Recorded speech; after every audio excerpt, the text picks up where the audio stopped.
Hello, hello, hello! Welcome, well met. Welcome to the stream. I'm Leona Theodosia, and today we are playing the Great Ace Attorney Chronicles. And I have a cat being cute next to me, and I'm trying really hard not to get distracted. Okay, let's just jump. Oh, wait. Before you jump into the game proper, you gotta go high because you'll be in the way. Sorry, Misi. Sorry, Misi. Can you turn that off? Thank you. Gonna try not to get distracted by the cat.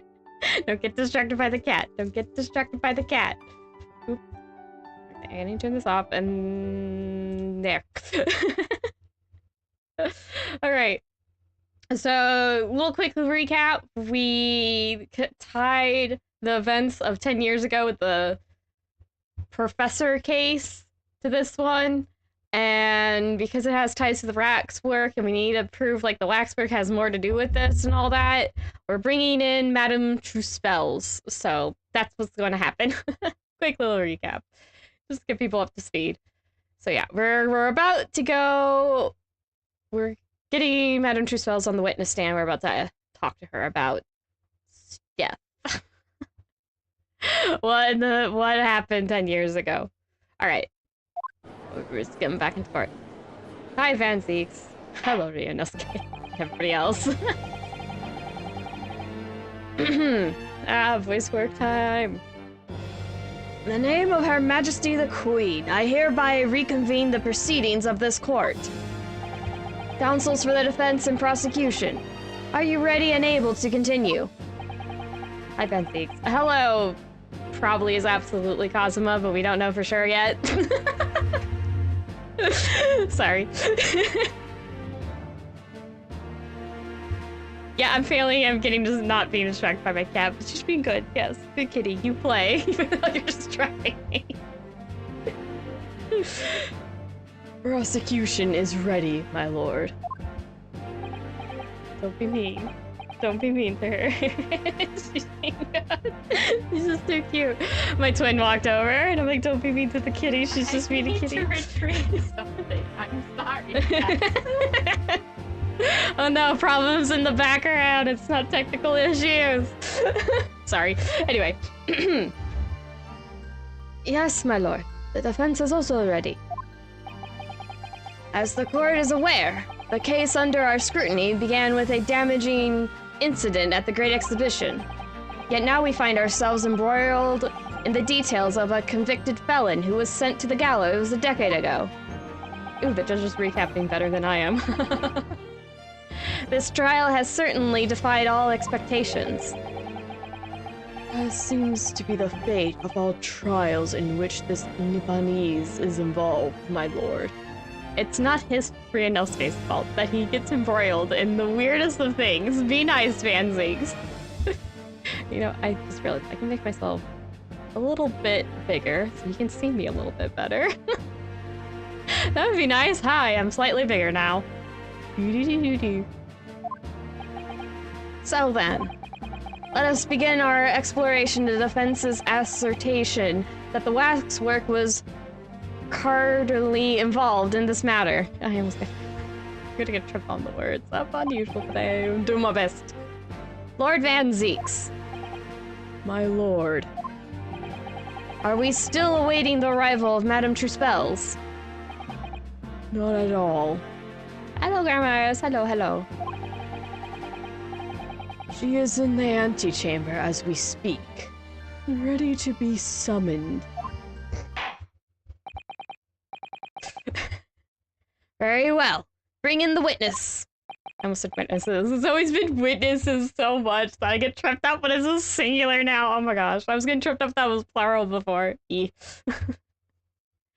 At once, my lord. Bailiff, show Madame True Spells to the stand. Ooh. Things are about to become a lot more intense. If Drebber is responsible, as I'm sure he is, it means he must have had an accomplice, Dr. Synth. And what connects the pair of them is the waxwork. Yes, the model of the Professor. That's the key to the link between these otherwise unrelated individuals. It's a tedious link, admittedly. No, wait, not tedious. Tenuous. It's a tenuous link, admittedly.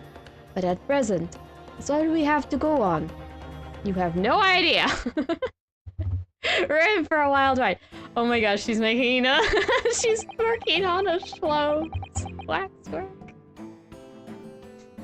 State your name and occupation for the court, please. Oop, hello, Farouk. Welcome, welcome. My name is Madame Esmeralda Spells. I'm a waxwork artisan, the proprietress of the Madame True Spells Museum of Waxwork. You will have to pardon me for working as I testify. My new exhibit must open very soon. I was not expecting the Schlum set! Lucky for me when I was looking up, because I do end up looking things beforehand to get an idea of what to do for the thumbnail. Because I'm not going to spoil myself. I have done this before. I'm playing dumb a lot of the times. I will remind people, but I've played this before, but I will do my best to play dumb. I don't want to ruin it for other people. That is not the goal of this playthrough. But yes, I saw this. I'm like, oh right, she does. So I... Certainly my first time, I'm like, is that a bust of Schlome's? I think it is. He's too fussy to be used as fake waxwork. Anyway. Ryunosuke's like, oh my gosh. Oh, so he finally gets a statue, does he? Now there are two of them in the world. I don't think the waxwork's done yet, but yes. Oh my. What expression is she carving into that face? A number of days ago, a particular waxwork model was stolen from your museum. Can you confirm this? Oui, that is true. At first, we believed it had been kidnapped. A waxwork model? Kidnapped? Wax snapped. Yes, my lord. There was a demand for ransom money, left behind by the culprit. I almost said left behind at the scene. But that's not what she's saying, though. However, according to what I've just been told outside the courtroom, that was not the true reason. I understand it was utilized as a substitute for the body of a murdered victim. Schlums did in fact get the head back, though. At present, that is no more than conjecture proposed by the defense. This is the victim of the case in question, Mr. Odie Asman. But of course, I know him well. He is part of my Odious Personages exhibit. I detest to say that it is evident, but Mr. Asman does not resemble the Professor at all. How can you say that? He's got a mask on, though. I suppose that is part of the problem. Yes, but perhaps their faces are very similar. Are you suggesting that we should see now the demasked vestige of the Professor? I have here the key, but is strictly forbidden to open the lock. This is absurd. Pardon? I don't know what face you've carved into your fancy figure beneath that mask. But clearly, it won't be that of the actual killer. Indeed. The man's identity was never made public, after all. The trial took place in a closed court. The proceedings were strictly confidential. The condemned man was summarily executed. His identity remains a closely guarded national secret. There is no possible way that a repository of tawdry exhibits could get its hands on that information. Do not insult this lady. She will throw melted wax in your face. Do not insult Madame Truespells. This lady is funky. Don't put the entrepreneur lady in the freaking turn of the 1800s to the 1900s down, Van Zeeks. I will personally come after you as well, Van Zeeks. Fictional character or no? I'm an artist. I can draw him being. I just realized I could really do that. Could you imagine if fictional characters could actually be real, the embarrassment they would have of us artists drawing them? Anyway, that's neither here nor there. She's speaking French, I believe. How in the world do I pronounce this now that I'm actually paying attention? Let's see, it's French, so you probably don't say the last letter typically in French. Know that much. But I also don't know when that's the exception. Okay, how do I say this? Is it K? It's not Spanish. It wouldn't be K. Quel domaine? It would seem you are unaware of the Truespells principles. See, what I was telling you. It's playing her theme song! Yes! I love it. I actually really like Madame Truespells' theme. It's so mysterious and spooky and like... what's the word? Enchanting? Mystical? Mysterious? Something along those lines. I'm having a good time. What principles? The family Truespells has always prided itself on sculpting its models a la perfection. Every detail, including the vestige, is fashioned with complete fidelity. Et voilà, our principles. There is a well-known legend about the Truespells waxworks from the time of the French Revolution.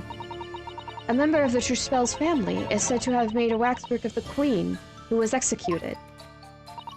Oui, that is true. It was a century ago now. I believe the Queen's face was carved in minutes following her death. Actually, at the guillotine site. Look at Ryunosuke. Ryunosuke's like, oh, say what? You are correct. The model is on display still today in the House of Horrors. We Truespells will stop at nothing to obtain a faithful replica of our subjects. This woman has seen some shite. This woman has seen some shite. Do not mess with her. Dear me, a somewhat disturbing tenacity of purpose. It is the only way to obtain a truly lifelike representation of the subject. It has been my family's secret for generations. Do you mean to say that beneath that mask? Oui, the true vestige of the killer is there. Ludicrous. It's out of the question. Get dunked on Van Zeeks. The Professor spread terror throughout Great Britain. As a result, the Madame Truespells special exhibit remains extremely popular, even today. The killer, emerging from his own grave, is a sight to behold. You should come. I like her so much. She's one of my favorite characters.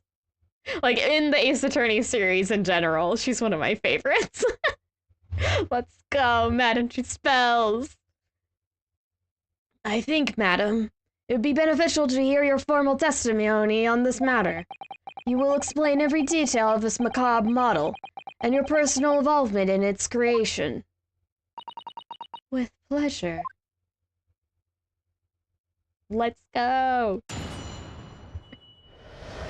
Having a good time. Professor Waxwork. The special exhibit in the House of Horror is based on a rumor that shocked society in London. An impression of the vestige was taken directly from the corpse, in accordance with the True Spell's family principles. I enlisted the aid of the gravedigger and created a mold for the head in the cemetery just before the interment.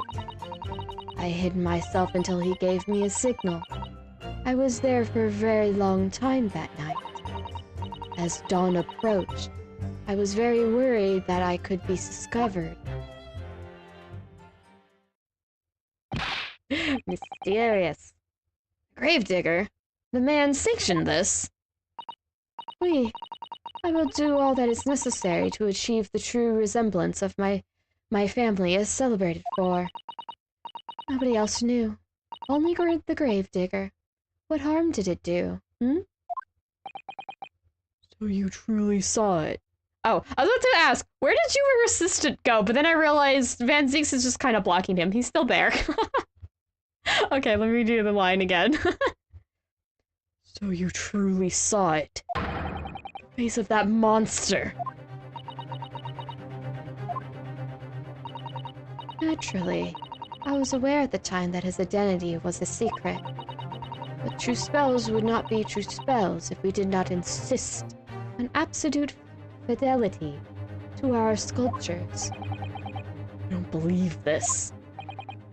I myself have seen the special exhibit at your museum, madame. A truly blood-curdling scene in which the murderer is emerging from his own grave. The scene it depicts is the subject of many rumors in London 10 years ago. I have here a newspaper from the time. Ooh, evidence! Can we have? Ooh, spooky. Oh, there's a knock drebber. Special exhibit was based upon the picture in this article. It was the most detailed account of what happened. Oh, I just realized there's an O. Asmund signature. We have access to... Yeah, see? O. Asmund. I knew that signature would become useful. Okay, genuinely, I forget how you solve the cases mostly, but I remember what happened. I just don't know how to explain it anymore, to be honest. That is not plain dumb on my part. I genuinely don't remember. Most of the time. Okay, let's redo the line now that I'm not distracted by connecting dots of things. It was the most detailed account of what happened, as reported by the eyewitness who saw it. Yay! We're gonna look at that immediately. Man rises from the grave. It's too absurd for words. Okay. Oop. The public enjoy absurdity, monsieur. Oop, why am I going? What? That is why I have reproduced the scene as carefully as possible in my museum. Okay, I won't read this until I go look at them. Okay, I'm gonna look at this. I need to move. Oh, wait, no. It's a... I immediately got distracted by the fact that says Mad Sheep Rampage right there. What is going on? Unexplained phenomenon grips Oxfordshire region. Locals reported a most remarkable circumstance in which folded sheep were seized with sudden fright and leapt from the field in pens. The sheep got spooketh and just bailed. I'm like, we're in the middle of a murder mystery, and I'm like, what about the sheep? Hold on. Putting aside the case that's gonna shake the foundation of London society and, like, I don't know, unveil some lie, probably, in all likelihood, from 10 years ago about some devious serial killer. We need to learn about the sheep. Don't give me stuff to read. I will read all of it. I'm terrible. Anyway. Like you can read the other articles. It's likely one of the most surprising things about this game. I know! I know, it's awesome. The fact that it's not just like a... There are times where it's not just a headline. There are things that are just headlines, but you can read the other parts of the newspaper. It's not just like blurred out or just nonsense words. You can actually read things. Oh, hey, it's mentioning Charles Darwin. I know that guy. Yeah, Charles Darwin to receive Copley Medal. Would he be? This is 10 years ago, so this is... Wait, when was... Is that an actual thing? Hold on, I need to look to see if that's an actual thing. Copley Medal? Yeah, Charles... Oh, I forgot to post my alerts. Oops. Okay, I think I looked this up. Put that all down. Let's see. Copley Medal? Oh, that's an actual thing. Let's see, what is it? Charles Darwin, yeah, Copley Medal. Oh my gosh, it's an actual thing. Holy cow. When did he get this? Awarded. Okay, that's when it's first awarded. When awarded? Maybe I'll just put awarded. We interrupt this program for me to just go look things up.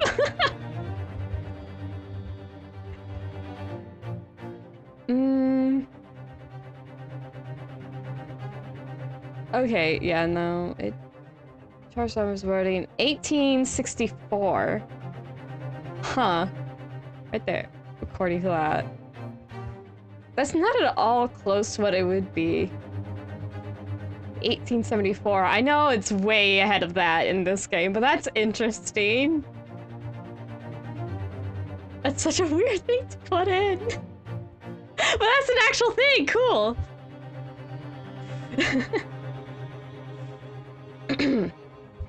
Alright, where was I? What was I? Oh, right, I was trying to look at this, that's right. So, we got the signature here. We've got... It's not too much. We can't click on anything because it's just a reading. So we just look at it ourselves and have to piece it together. I think that the signature is going to be the one important thing. Okay, no more looking at the newspaper before I get distracted by something else. This newspaper is dangerous.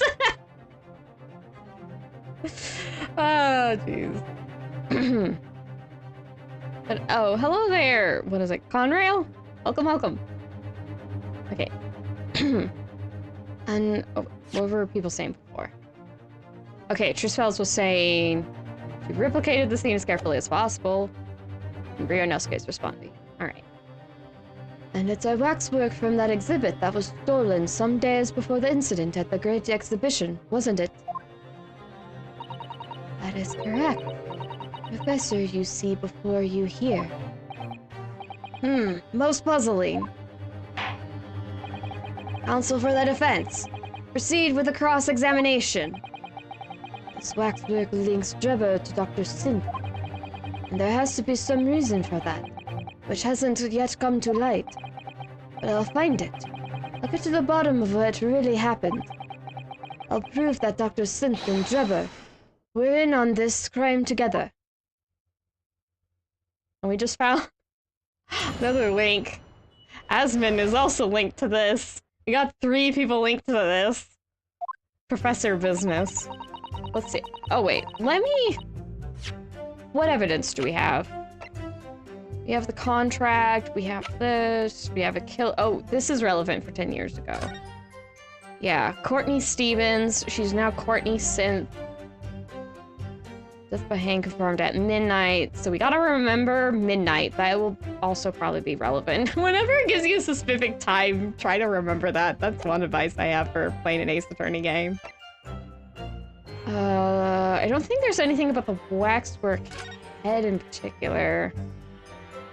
Can I look at this?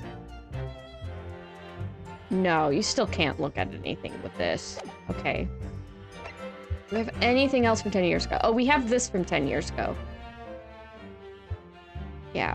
We looked at it already and we got it updated to have that dark stain visible on the bellows. Well, let's just open up. Okay, good. I'm still in front of them. I still gotta move. What a wonderful machine. You really love contraptions like this, don't you? Oh yes! Anything mechanical I find absolutely irresistible. Almost irresistible, surely. Well, whenever I see a pocket watch, for example, I can't help myself. I simply have to take it apart. That's worrying. Yes, Father tells the time by the rumblings of his stomach now. He's given up having a watch. Oh, Professor Mikotoba. Yeah, got this. This is also from 10 years ago, if I recall correctly. I'm not sure if I got told that or not already. That might have been a bit of a spoiler, but that's okay. Madame Truspel's getting the authentic thing after saying the dedication she goes to for her waxwork? Shocking. It's like, what does she have? Even like the clothes off the freaking victim's back or anything? Yeah. Okay, what can I... Is there any evidence I can press right away? Pictures of a bit of House of Horrors. Impression of the visitors taken for the corpse. Don't have anything to say to that at current. Enlisted gravedigger, cemetery. Hit herself with a signal. As Dawn approached it. Okay, I think we just want to press on her statement. So we'll start from the beginning and start pressing. More information, please. Hold it!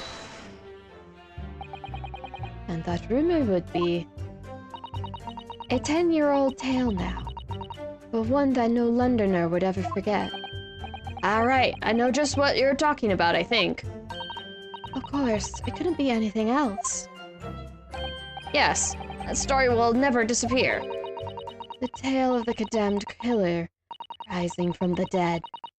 That is the central attraction of my House of Horrors. The rumor was whispered all over the city, and it was like this. It was in Lowgate Cemetery behind the prison, in the dead of night after the execution of the killer.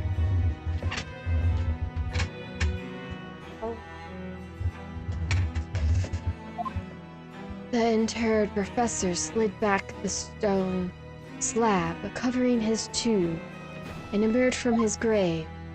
A young man who witnessed this felt a scream welling up inside him. But an instant later, he heard an ear-splitting gunshot from over his shoulder. The bullet struck the emerging corpse, and he fell motionless at once more. The scream finally found its way from the mouth of the young witness, who turned and ran for his life. Ew. The corpse climbed out of his own grave. And then somebody shot him. Who was it? Nobody knows, even today. But remember, it was just a rumor. Perhaps nothing more than a ghost story. The good people of London, they love stories like this. That is why it was in every newspaper across the capital. But was it just a story? I mean, this is exactly the scene that can be seen today at your museum, isn't it?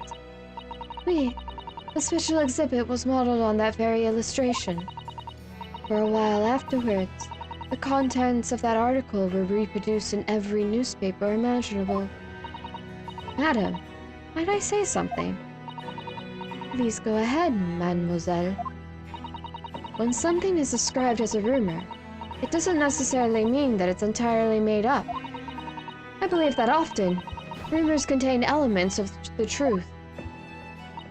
Ah, I see people from the East can be just as astute as people of Europe. Oh, Ryunosuke's thinking now. I love how his expression does change, even when Susato is talking. Can we be sure, for instance, that the professor's execution was successful? It's not possible for the dead to come back to life. Sorry.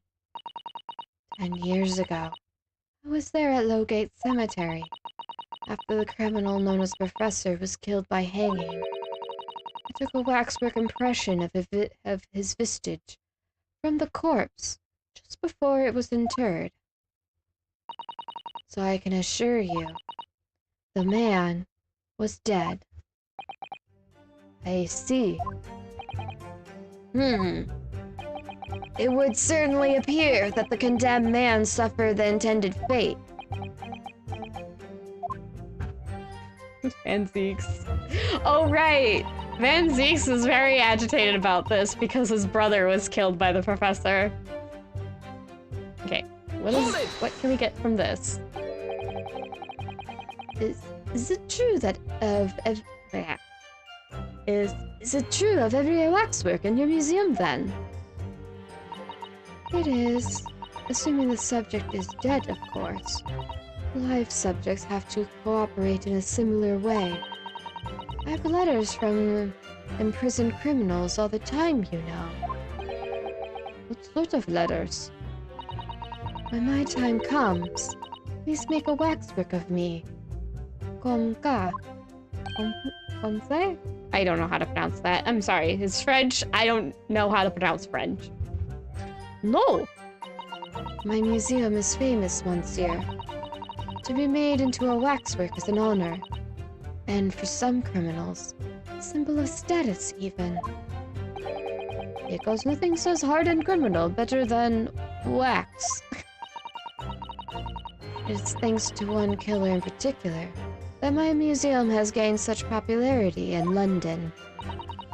I refer to the star of the special exhibit, of course, the Professor. Whose form you claim to have captured by taking an impression from the actual corpse. There are no exceptions to the principles of true spells. Okay. Let's do the grave. Okay, about the gravedigger enlisting and getting the vestige movements from interment. Surely that's illegal, isn't it? It would seem the proprietress of this respiratory of novelties was blinded by monetary greed. It had nothing to do with money. The man is part of London's criminal history. That is why I had to sculpt him, to record this history. It is the raison d'etre of the Truspel's museum. The man was convicted in a closed court and sent for immediate execution. Then surely, nobody but the members of the judiciary present know the killer's true identity. I assure you, behind that mask is hidden the true face of the Professor. You realize what you're saying? The Professor's identity is a national secret. I understand. And now the truth about the special exhibit has been revealed. It must perhaps close. Of course it will. As will your entire museum if you don't tread very carefully, madame. That could be another interesting chapter in the history of my family. I think, don't you? She is not fazed. I love her. She's great. Why are you licking my cord, cat? Cat, stop licking the cord. What?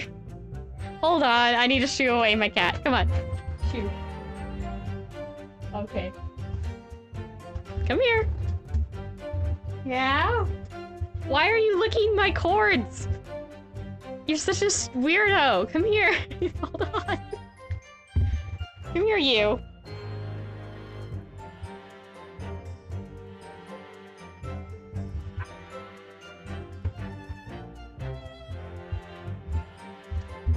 I have the cord licker.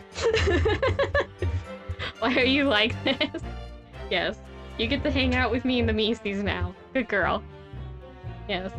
Pets. Let me put this back on. Ugh!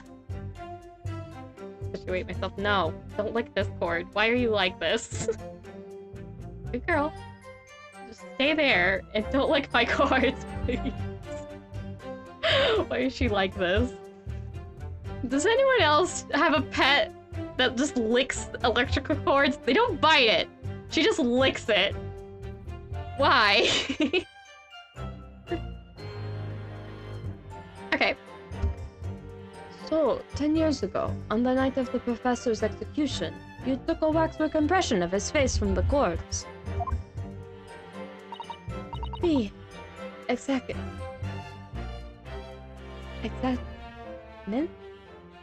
I'm just gonna go with exactly.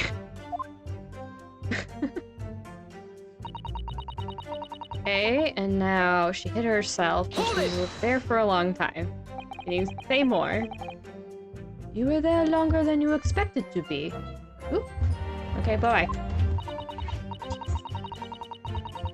I had some difficulties in capturing the subject's form correctly. As I removed the mask, the mouth of the cadaver fell open and had some problems with the chin. Dare I ask? The man had been dead for a short while already, you see. His muscles were relaxing, and consequently, his chin would not align itself correctly. Oh dear, what a horrible thought. Under normal circumstances, I would have an assistant with me. However, that night, I was alone, and as a consequence, I missed my preferred window of time. What do you mean? When I take the impression of the vestige of a cadaver, I always wait until 3 hours after death. Why 3 hours? Is that amount of time significant? It is because of rigor mortis. Rigor mortis? Susato's kayfabe Ryunosuke spy. This is actually the first time rigor mortis has been brought up, and it's kind of surprising.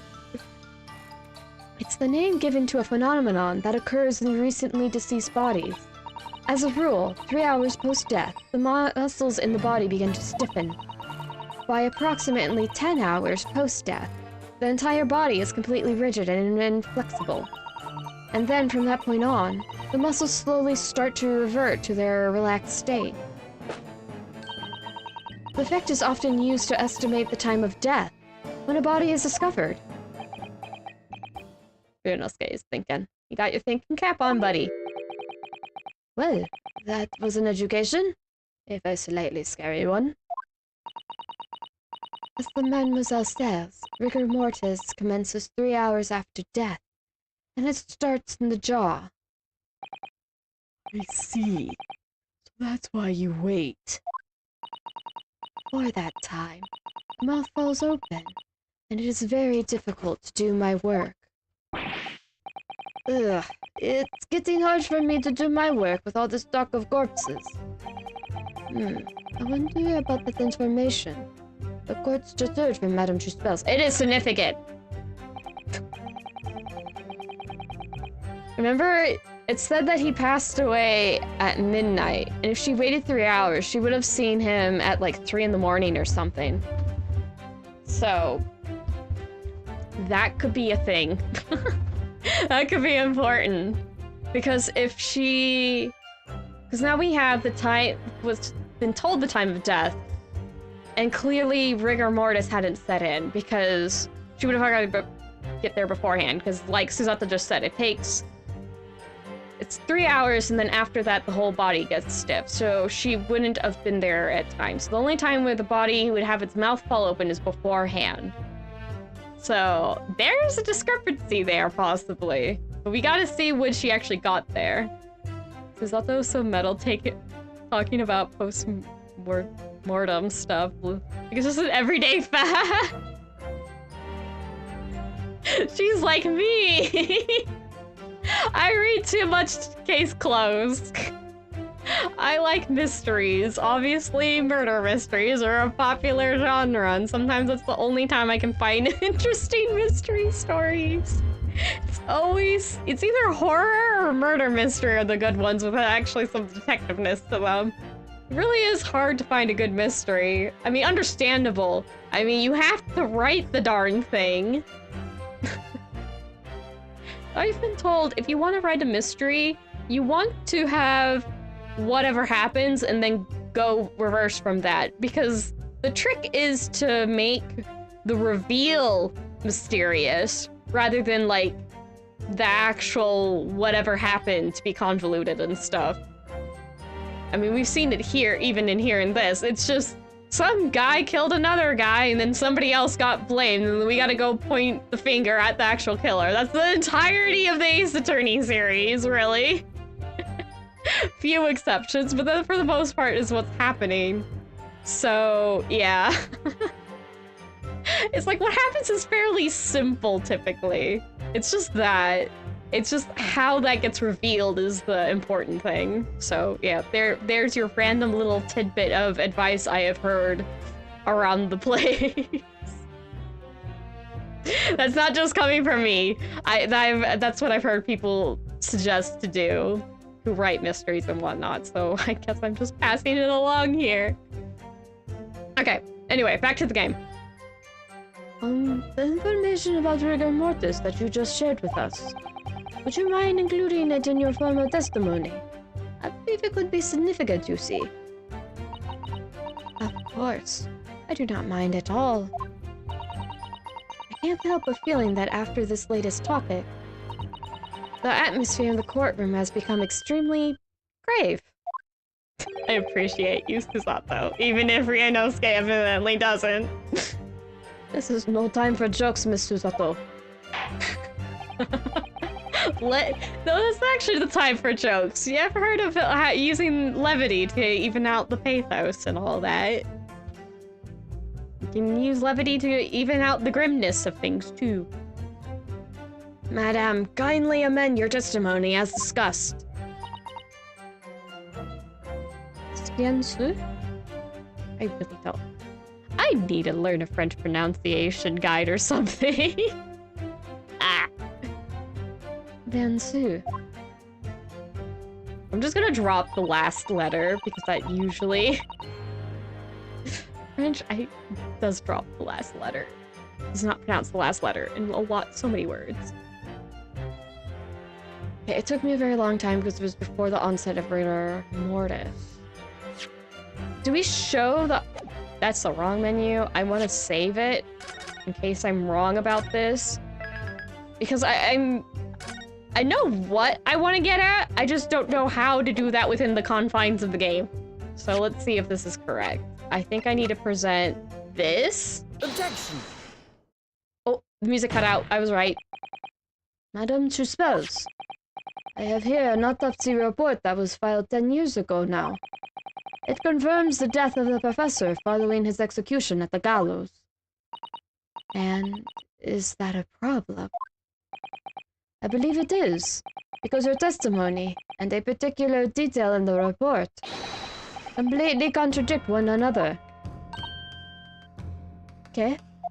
I think it's not okay. Are you going to explain yourself, my Nipponese friend? According to her testimony, Madame Truspels was creating her waxwork impression just before dawn, and at that time, rigor mortis had not yet set in. Am I correct so far, madame? You are, yes. As I said, the stiffening of the jaw is the first sign of rigor mortis. 2 to 3 hours after death. The man's chin was limp, so he cannot have been dead for a long time. On the other hand, if you look at Dr. Sint's report, it quite clearly states the following. Death by hanging confirmed at midnight, 17th June. No. If the professor indeed died at midnight that day, then by the time you were sculpting his face, rigor mortis would already have set in. Oui, yes, you are right. Chin would have been completely stiff. In other words, this report is wrong. Objection! No coroner makes mistakes when recording the time of death. The very idea is absurd. In that case, there's only one possible conclusion. The execution didn't actually take place at the stated time. Impossible! You spell! I know, like everyone's like, what are you talking about? Shock! Oh, and I'm like, look at the lady. I like her braid. You tell who's my favorite, one of my favorite characters. You music picked up. Perk your ears up. Though I might be the only one who's able to do that. Order! Order! Counsel, this is beyond folly. Not only do you indict the author of the report, Dr. Sin, but you also implicate members of the staff at Barclay Prison where the execution took place. By heck, extraordinary. On my day. My learned friend appears to have overlooked one very crucial fact. What fact? The professor died that night. Without question. He did, of course he did. I moved the man's limp jaw with my own hands. There was no... Yes, the professor died that night. What if he didn't die at the gallows? Die at... Are you insane? What exactly are you suggesting did happen in that case? It's almost impossible to believe. It would explain the link between Dr. Synth, the professor, and that one other person of interest. I have evidence that will explain exactly what I'm suggesting happened that night. The paper? Counsel, present the evidence at once. The evidence that allegedly explains what really happened on the night of the professor's execution. The resurrection stuff.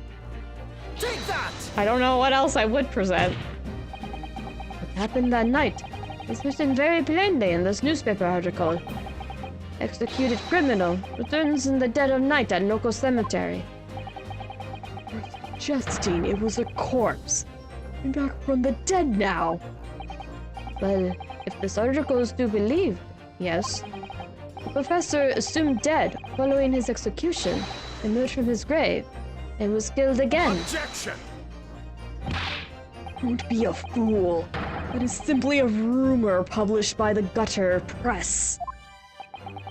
And you'd be certain of that. You're serious?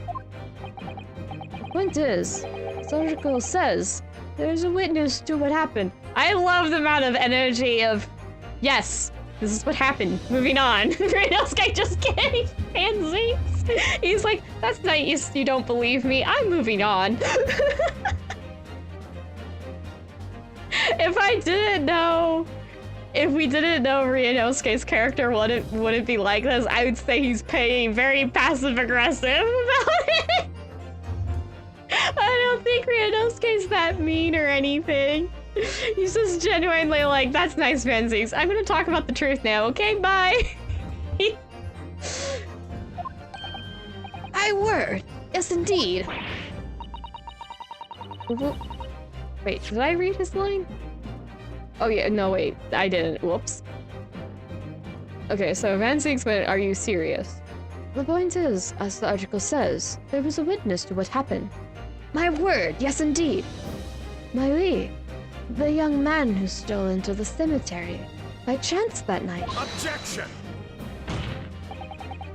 Of course there was a witness. The story didn't write itself. Obviously the man made it all up. And in any case, this was 10 years ago now. There would surely be no hope of finding him. On the contrary, my lord, we all know this witness well. What? Are you suggesting, counsel, that you've identified the person in question? Doesn't it say in the paper Trevor's name?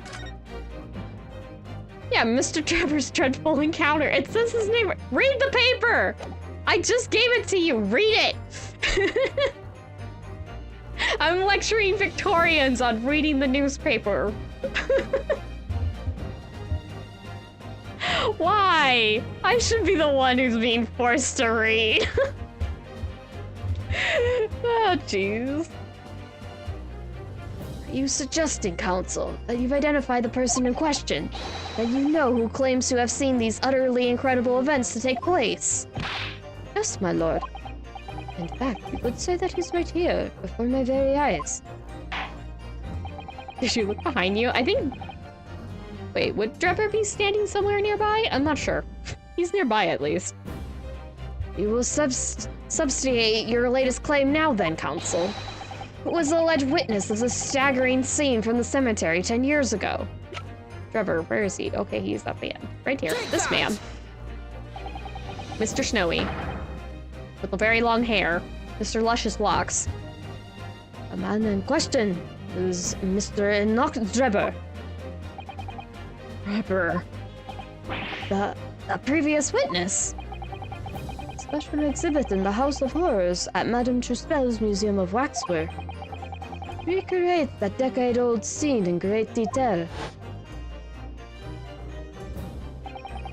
The condemned criminal emerging from the grave. Beside the tomb, a young man with a lantern stumbling upon the terrifying sight. And that young man, the 10-year younger Mr. Enoch Drebber. Wait, if Truspels did a waxwork of him, doesn't that mean she found that newspaper and, like, she got the professor's vestige, presumably saw that newspaper, or maybe this event, those two events are swapped, but at some point she hunted Drebber down to get his face, because she would do that. She's just been stating what lengths she would go to get an accurate face. So a younger Truspels was sitting with a younger Drebber and just getting his face. I guess that would explain if you didn't even know beforehand that Drebber would know about what exactly entitles the exhibit. Though a lot of people know what goes because, you know, it's an exhibit. People can pay to go see it. But still, I'm like, how does that work? Just like a moment. Have they actually met before? That's my question. Anyway, moving on. Moving right along after loads. Everyone's freaking out. Can we talk to Drebber again? Order! Order! Order! Surely not, Counsel. Drebber was there. Locate cemetery. What is all this talk about, Mr. Drebber? Is the name significant? Of course, Madame Truspels doesn't know, does she? Yes, it's extremely significant, Madame. To your situation as well, in fact. What situation? The theft of the Professor waxwork from your museum some days ago was perpetrated by the very same man. None. But that would mean... Madame Truspels. It would appear that you know the name Enoch Drebber. Well, she had to make a waxwork of him. Oui. Yes, I know it. But from long ago in the past. What? Oh my. Did you guys not piece together? She has a sculpture of him. She would have needed to do his face back then. Good gracious. Explain yourself. Tell us everything you know. Yes. Yes, of course. She's just in the middle of all this nonsense. At least she's a willing witness. She's got... Whether there's a guilty or not guilty, it's not like she cares. She probably just wants to model people's faces after this. The story of the young man and the terrible sight he witnessed in a cemetery 10 years ago was published in every single newspaper in London and throughout Great Britain. However, in all the articles, the witness was simply described as a certain young man No details were published about his identity. His name was never revealed. That is, apart from one newspaper. The one that she gave us. Apparently penned by O. Asman. The Daily Circus. Circus? Wait, is that circus? I guess so. Anyway. The Daily Circus is the paper from which comes the article I've already shown the court. You're saying that his full name was only publicized in that article? Goodness me, yes, here it is. The university student who experienced this shocking event is Mr. Enoch Drebber, a disciple of science at the University of London, and a resident of its student dorms. Unbelievable. Yeah, it has this name. We've already seen it. Does nobody read this? When I read the article, I went to meet with the man. His discovery of the condemned criminal coming back to life in the cemetery in the dead of night would make a perfect exhibit for my house of horrors, whether it was true or not. I see. So you went to meet Mr. Drebber in order to sculpt the waxwork of the man, did you? I already figured this out. Exactly. He was studying science at the University of London in those days. He was just a poor student. I paid him £5 to model for the waxwork. And since that time, it has been in my museum to recreate the scene of terror from the cemetery. See? I figured this out already. I didn't even need to ask her. Catch up, everybody. I think Ryunosuke was figuring that out already. Everyone's quiet.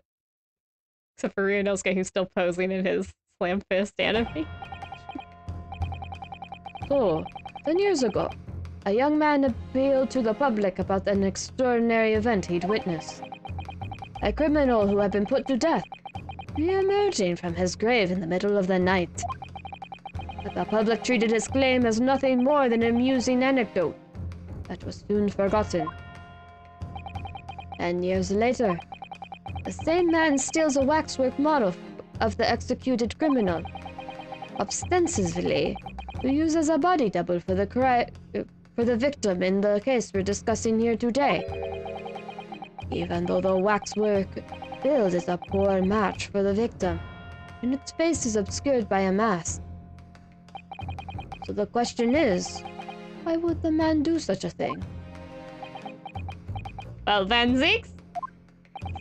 No comment. Which brings us to 3 days ago, when the birdcage crashed into the crystal tower. But the birdcage had in fact contained not the body of Mr. Asman, the same waxwork. The coroner from Scotland Yard who investigated, Dr. Synth, would have noticed immediately. And yet, she submitted this autopsy report for the victim, which the court has seen earlier. Why? Because the waxwork was that of the Professor. Is that what you're saying? Dr. Synth put her name to a document confirming the death of a condemned criminal, who was still alive. A criminal whose apparent resurrection was witnessed by Mr. Drebber. But that misconduct was a deadly secret the coroner would do anything to protect. Which is precisely why Mr. Drebber used that particular waxwork as a body double. Got you! He did his taken aback animation. My lord! This court must summon Dr. Synth to the stand. The defense is determined to find out exactly how the coroner and Mr. Drebber are connected. According to the missive I received this morning through the prosecutor's office, Dr. Synth is unable to participate in these proceedings. Is that not the case? Well, Fancy, she told us so herself, didn't she? Yeah, she came over in the middle of the recess. Lord Van Zeeks won't be summoning me as a witness. Lord Strongheart has forbidden it. Lord Strongheart? The Pandora's box you were warned about is the Professor case. Well, please don't make the mistake of thinking you'll get any information about it out of me. Lady, I don't need to. Something happened on the night of that killer's execution 10 years ago. And surely, nobody would want to get to the bottom of that more than Lord Van Zeeks. Well, ball's in your court, mister. What are you gonna do? Are you gonna let the truth slip away, or are you gonna hunt it down? Prosecution calls for the instructions in that missive to be scrapped. Woo! Pursue the truth, let's go! But Lord Van Zeeks! The missive was issued from the Lord Chief's Justice Office. Objection! The assigned prosecutor has the final say on Assigned prosecutor has the final say on policing any policy. Mouth, please. Assigned prosecutor has the final say on policy in any particular trial. In other words, me. Yes? Lieutenant Drebber and Dr. Synth will take the stand together. Thanks, True Spells. We're moving right along because of you. Thank you, Missy. Order, order, order. Very well. I will uphold your request. Bailiff, send a subpoena with immediate effect, addressed to Dr. Synth of the Forensic Investigation Team. The woman is compelled to attend on Her Majesty's orders. Alright then. Dr. Drebber and Dr. Synth. They weren't colluding with one another. This crime could never have been committed. Just a stone's throw away. I can feel it. The truth behind all of this is about to come out. Let's go! Hee. Hi. Oh, True Spells is still here. Got two people who could probably call Dr. Synth out on any fudgery she'll try to do. I need a drink of water though, it's been an hour.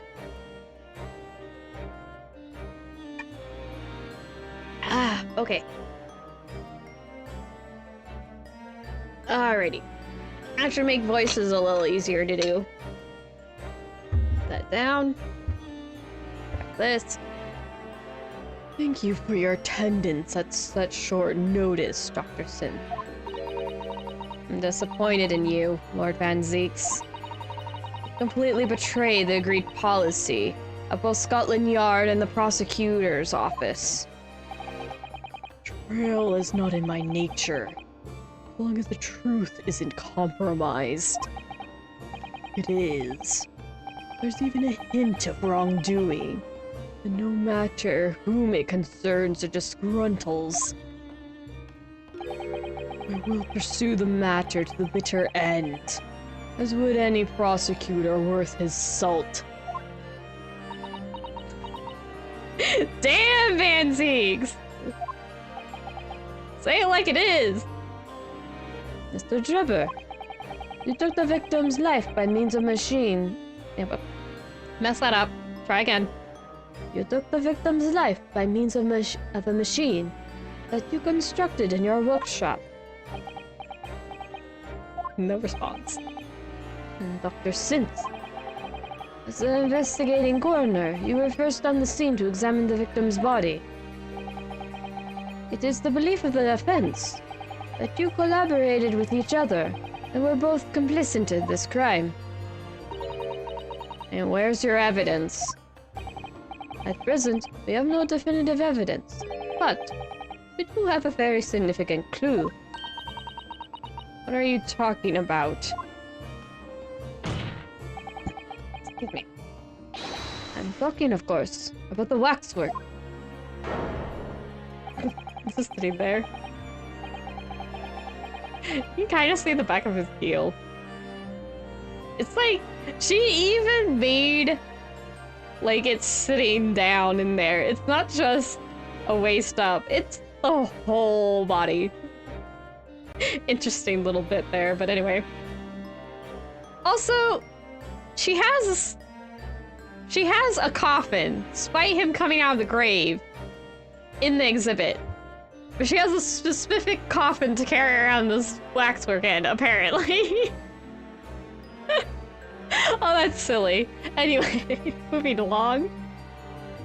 This model of the killer, known as the okay. No, I can't hold that in. Alright. Try again without yawning in the middle of the sentence. This model of the killer, known as the Professor, who was sentenced to death 10 years ago. You don't need to tell me. I witnessed the man's execution with my own eyes, and officially pronounced him dead. That remains to be seen. Is that so?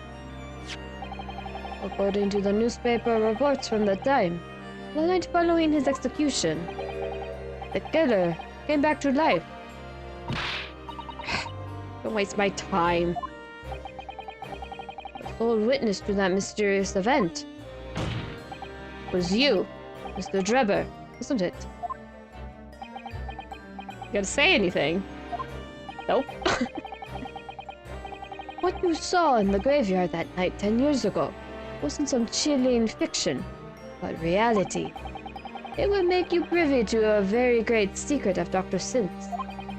A secret so profound, it could compel the coroner to agree to collaborate in your evil scheme, in fact. Are you still not gonna say anything? Nope, he's just listening. Mr. Drebber, tell the court. Tell everyone the truth of what you saw that night in Lowgate Cemetery. Quiet still. So he was a student who saw it. You could see the resemblance, actually, can't you? With the man in Madame Truspel's, I mean. Surely he's not going to claim that's what he saw, especially not after all these years. He was a research student at the University of London, wasn't he? And a bit too clever for his own good, if you ask me.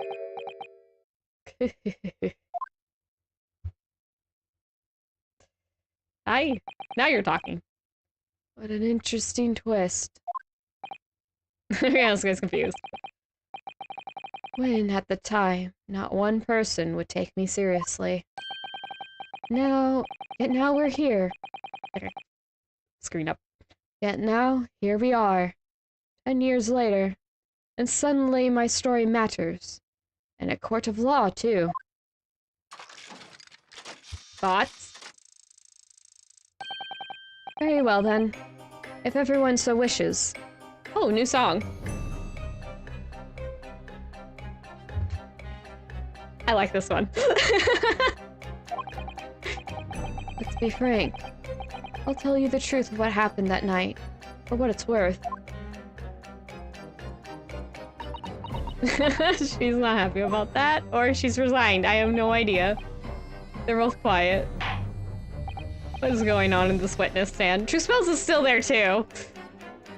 So, Mr. Drebber, your testimony, please, about the events of that night 10 years ago. You will tell the court exactly what you stumbled across in Lowgate Cemetery. Yes, of course. As you wish. Robo-Man now speaketh. Tell us the tale, Robo-Man. The cemetery 10 years earlier.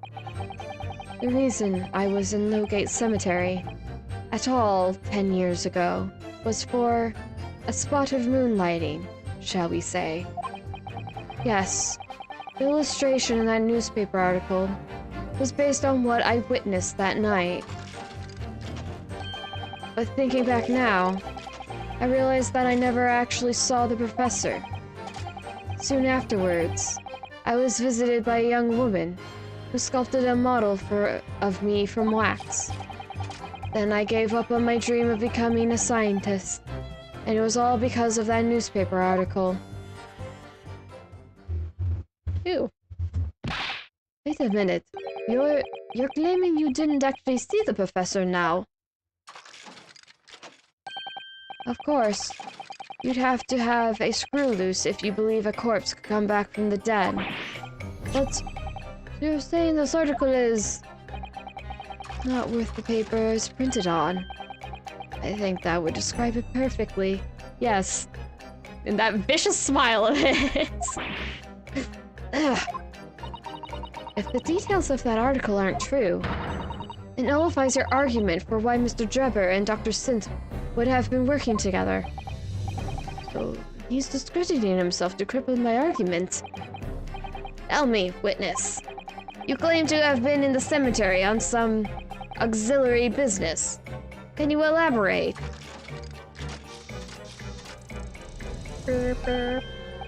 That's right. Grave robbing, to be precise. As you know, Lowgate Cemetery is at the rear of Barclay Prison. So among students at the university, it had a reputation for being haunted by the ghosts of condemned convicts. Grave robbing, you say? Yes, because using fresh corpses to sell is reasonably lucrative. Of course, I never laid a finger on any valuables buried with the dead. You were one of the so-called resurrectionists. A particularly unpleasant scourge on society. Actually, my fellows and I went by another name. The Repurposers. That is quite beyond the pale. You would invite divine retribution, sir. Yes, well, I think I suffered retribution enough. The Daily Circus eventually unearthed my name and put it in print. It caused me a great many headaches. In the end, I had to leave the university. That was the only paper with the bad grace to identify me unambiguously, I might add. I see.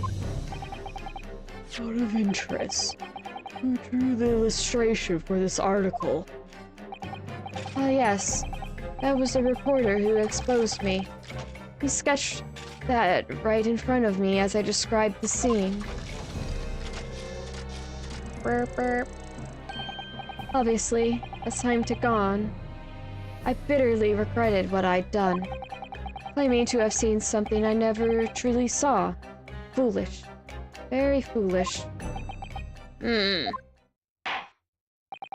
Well, counsel for the defense, you may proceed to the cross-examination now. At once, my lord. Do I want to look at the camera again?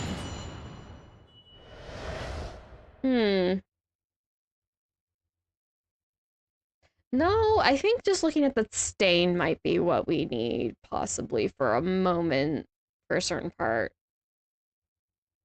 Anyway, let's just play the game. We'll figure it out. Well, I'll figure it out. Maybe we'll figure it out if people feel like helping. 7 years earlier. The reason... Oh, wait. I don't need to read this. Why am I trying to read it? Okay. Look at 7 years ago. Don't need to elaborate on that anymore. We kind of already had it. Illustration in the newspaper was based on a witness that night. Never actually saw the professor. Soon afterwards, I was invited by a young woman who sculpted a model from the waxwork. Everyone dreams to become a scientist, and it was all because of the newspaper article. I think we might want to press on this one. Because if I'm right, we want to get to a point where we can present the newspaper and connect him to the Asmund thing. Because we, insofar, also don't have a motive for Drebber wanting to kill Asmund, but this would give motive to kill Asmund, which would continue on the case. Because I don't necessarily know if we have the ability to drag out anything else, but we'll see. Let's do some pressing, I guess. Hold it! Strange happening at Lowgate Cemetery, which you not deny. Not entirely. I ran to fetch the police at the time, you know. I was shaking like a leaf. But I didn't believe a word of it. In fact, I was very nearly arrested myself. So you went to the papers instead? It started big, the London News. But unsurprisingly, I didn't want to know either. And then, there was reporters from the gossip rags, the gutter press. They came to get my story. And it spread like the plague through the capital, as gossip-hungry Londoners lapped up the tale. The story was in every single paper at the time, with the exception of some broad streets. And yet only 2 or 3 of them actually interviewed me personally. Most of the accounts turned out to be very interpretative ghost stories. What about the article in the Daily Circus? That particular journalist found me at my dormitory. I don't know how, but he discovered my name. So I recounted to him exactly what had happened that night. And from your description, you drew this illustration. Precisely. That's how I learned that the condemned man was the infamous Professor. Because the reporter told me so. I had no idea myself, you see. Newspaper reporters are wont to snoop around in matters that don't concern them. I'm sure you've dealt with a few yourself, Pansy. The theme portrayed in the illustration is accurate, then. Well... Okay, we need to click on this too. What are you talking about? Oh, we can also press him on mentioning true spells, because she might pipe up. I think I explained already, didn't I? Because I don't think we'll get anything out of Synth. She kind of already told us we aren't gonna get anything out of her. Lookwood Cemetery is at the rear of Barclay Prison. So it was renowned among us students at the university for being haunted by ghosts of condemned convicts. All the years. For some absurd reason, I was scared of the graveyard at night, and as a result, only too willing to believe that nonsense about the dead coming back to life. But you said you actually saw it. I said what I'd seen in my mind's eye. After all, resurrection is impossible, isn't it? You'd have to be unhinged to think otherwise. Unless, of course, you have some evidence that proves I encountered the Professor that night. Oh, maybe we do show him the camera. Maybe we do. I don't know. Is there any material evidence that could show we really did see the Professor? If we have anything at all, Mr. Naruhodo. I know. I need to present it against that irritatingly backtracking statement of his. The point is, that night was a pivotal moment in my life. Okay, maybe we would do something. Okay, not this one. Because it has bloodstains on it. If he didn't see anything, how could it bleed? So that camera, I'm pretty sure it's said already, is the actual camera. Where is it? There it is. Let's try. Objection! Oop. No? Yeah. Ah. That was quick, though. Eh. Or not. Not the camera. Young woman.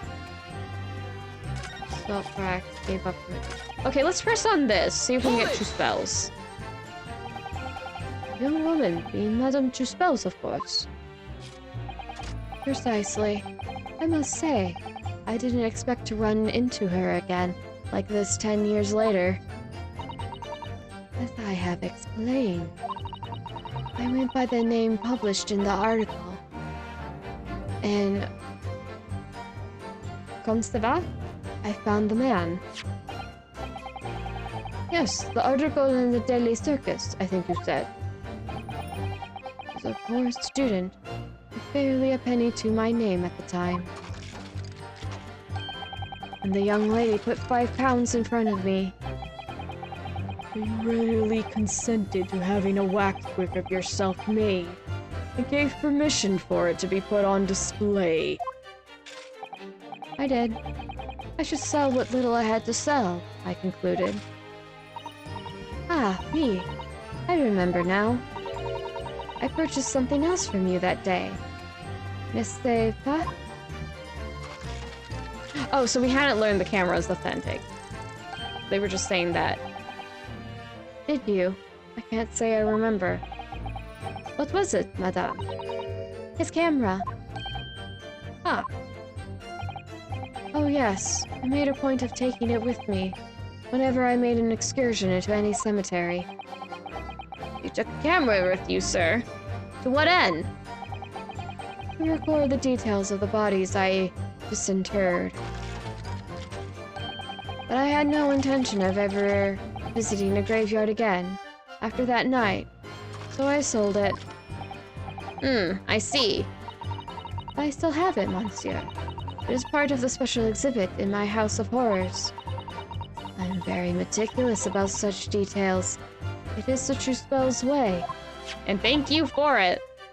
It would seem then that this is the very camera Mr. Drebber took with him to locate cemetery on the night in question. Yes, interesting. Okay, now it's updated.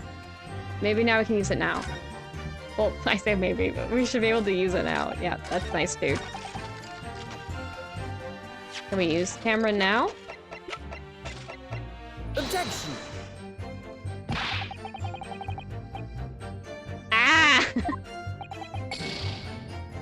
Okay, that's just annoying at this point.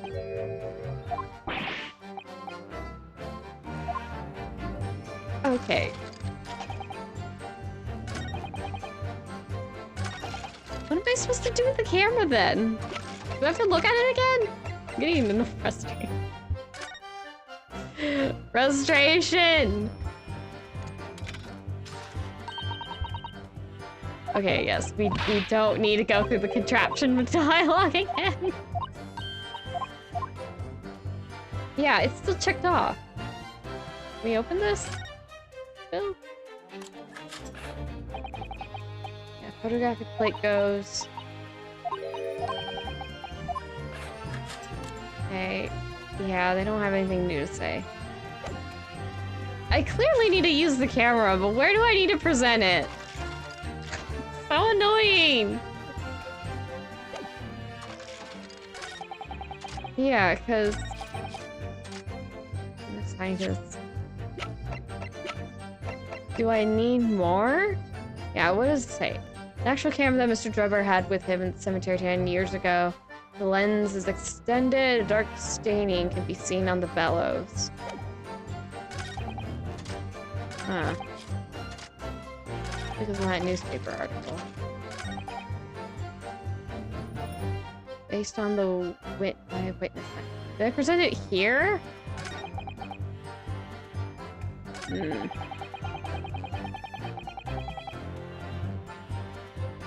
I could reload it so I wouldn't have many dings. How many dings do I have? Definitely, I'm gonna need them.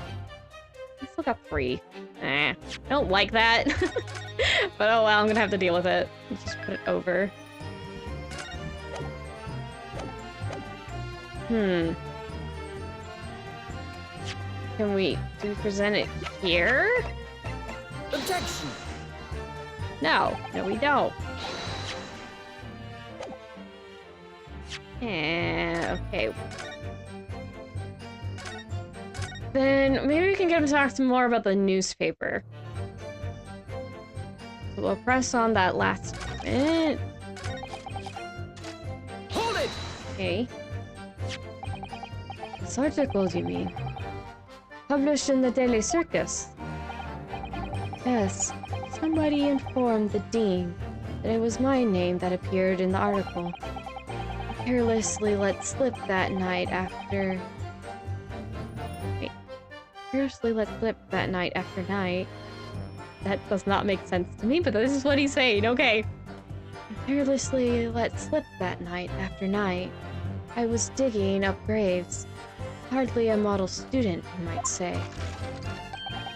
The university's reputation was inextricably defiled, and I was expelled as a result. Mon Dieu, I had no idea. Having been run out of university, you found employment in a somewhat specialist trade. No comment. You combine your knowledge of science with knowledge of stage magic to create various experimental machines intended to demonstrate never-before-seen technology.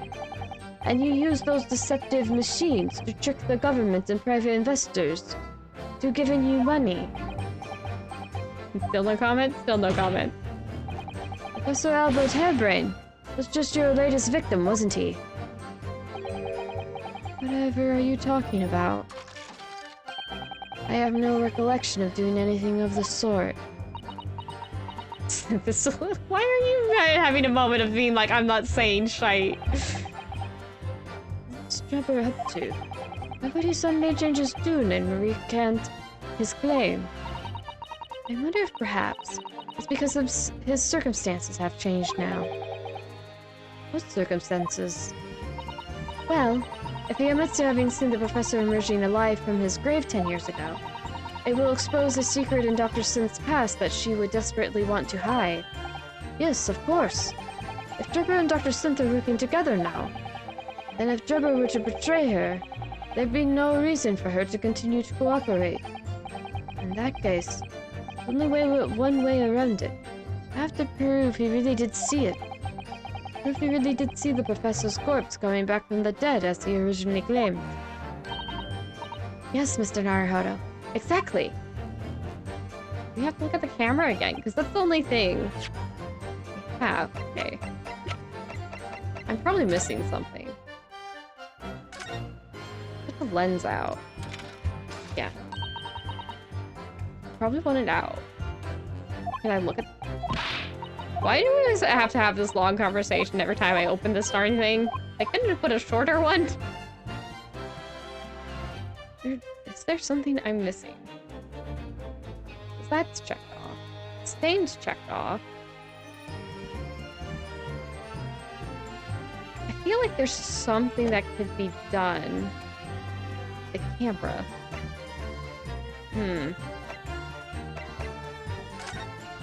Autopsy report. I don't think that's going to be useful here. We don't really need to use the Asmon connection right now. He does have the camera. Do we present the article? He has the camera on him. Is that what we're getting at? That he actually saw this because he used the camera?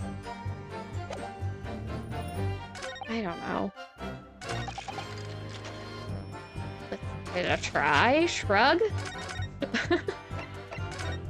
I'm like, I'm not sure what the game wants me to do. I mean, I know what I would say, but I'm like, what does the game want me to do? Always the frustrating. Ooh, if I went this way. Objection. No. Oh no, the sound. Okay, sound cut out. That was what we needed to do. Okay, why? Why the newspaper and not the camera? Jeez. Sorry, Mr. Drebber, but I don't believe that. Don't believe what? Your latest claim. You did see the professor on that night, 10 years ago. Oh dear, we seem to be at odds. But I was there. You were not. I know what I didn't see. The illustration with this article was drawn based upon what you told the journalist that you witnessed. Based upon what you told the journalist that you witnessed. Yeah, okay, that makes sense.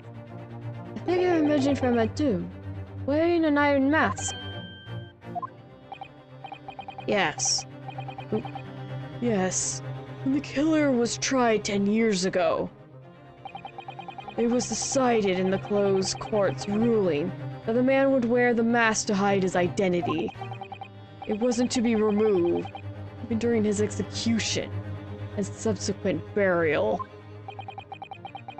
And even the prison wardens were to see the man's face.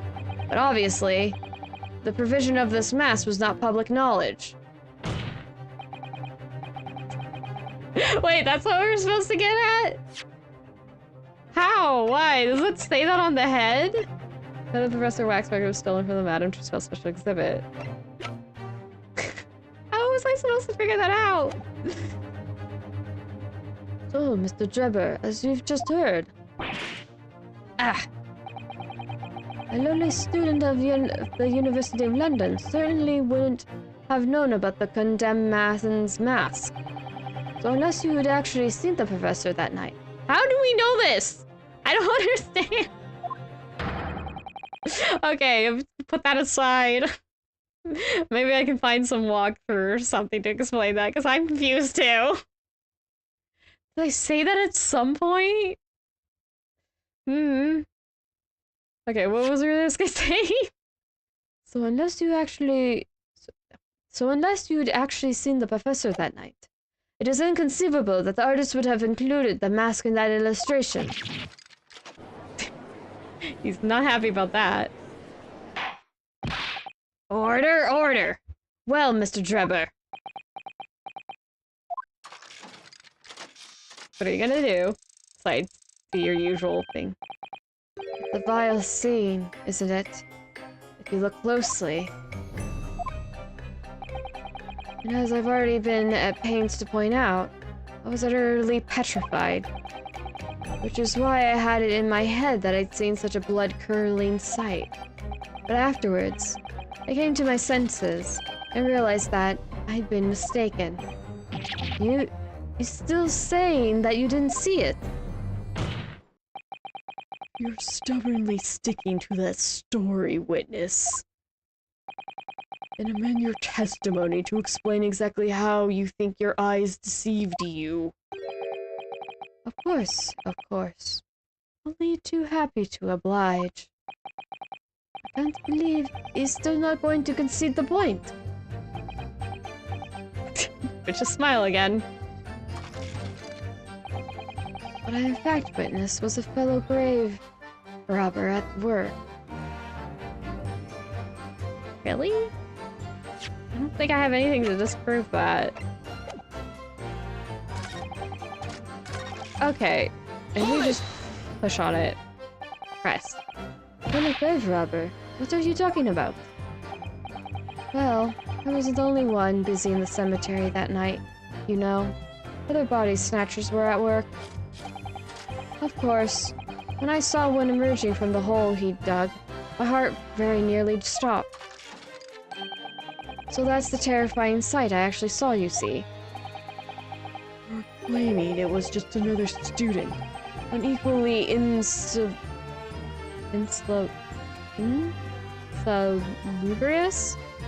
Salubrious? Claiming it was another student on equally insalubrious business as yourself. Many of the medical students would wear metal masks to protect them from bacteria during dissections. Clearly, the fellow was using such a mask to protect his anonymity, wouldn't you say? There's more to the story, isn't there?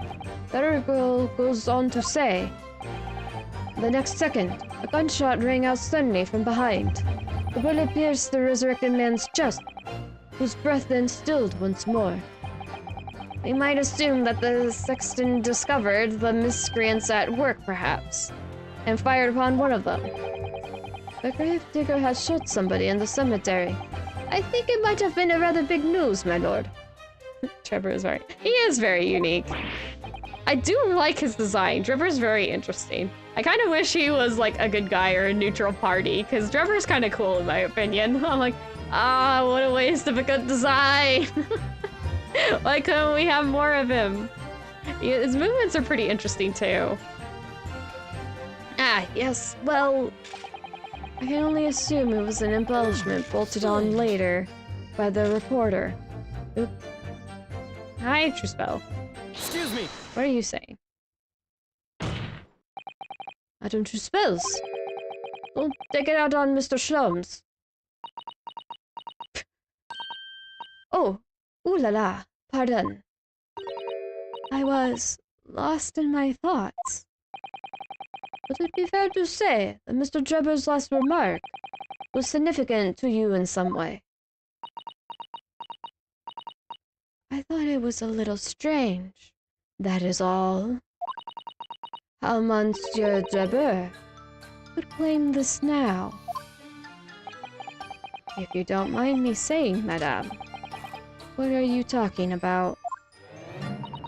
Well, when I met you 10 years ago at your university dormitory, you recounted to me about your adventures in the cemetery, non?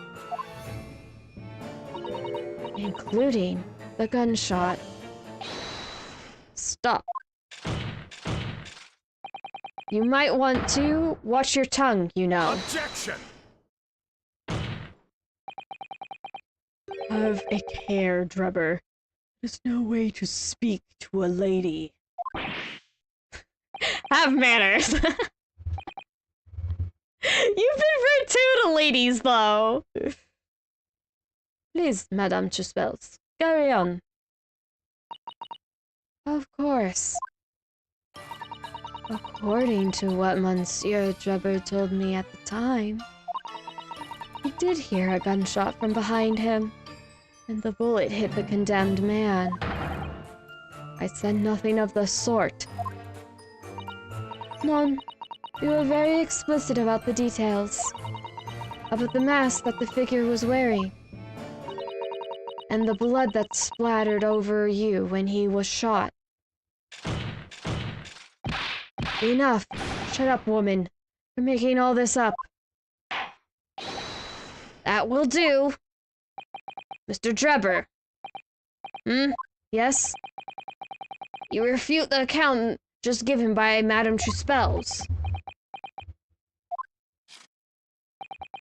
I have no recollection of ever saying those things. Come on, do you really expect us to believe you? Counsel, control yourself. Oh wait, control yourself, counsel. I will not permit baseless accusations in my courtroom. Right. Under the circumstances, I think it best that you supplement your testimony with a statement to clarify your position on this witness. Very well. Benzie's is quiet. There was no gunshot from behind me at— oh wait. There was no gunshot from behind me at all, nor any splattered blood. Bull, Pucky! I finally can use the camera! I'm gonna save in case this is gonna do more shenaniganery on me. Excuse me. I've been wanting to do this. I was ahead of the curve! Objection! Yes, that cut out the music, thank goodness. Mr. Drebber, do you remember this camera? I've been trying to present it a number of times. But that is the camera from that fateful night. Yes, we borrowed it from the House of Horrors. It's the camera you took with you to the cemetery that night, Mr. Drebber. And is that supposed to be significant? This kind of camera is rarely seen in our homeland, so my colleague and I were keen to examine it closely. We noticed that the lens extends forward on the end of some bellows. Like this. Hold it! Hi, Venzix. What's that? There, just on the bellows. It looks like a dark red stain. That's right. The rather conspicuous mark here on the bellows, in fact. Good lord, are you suggesting? Yes, my lord. Would appear to be a splatter of blood. Something that could be confirmed with a simple chemical test. Isn't that right, Dr. Sin?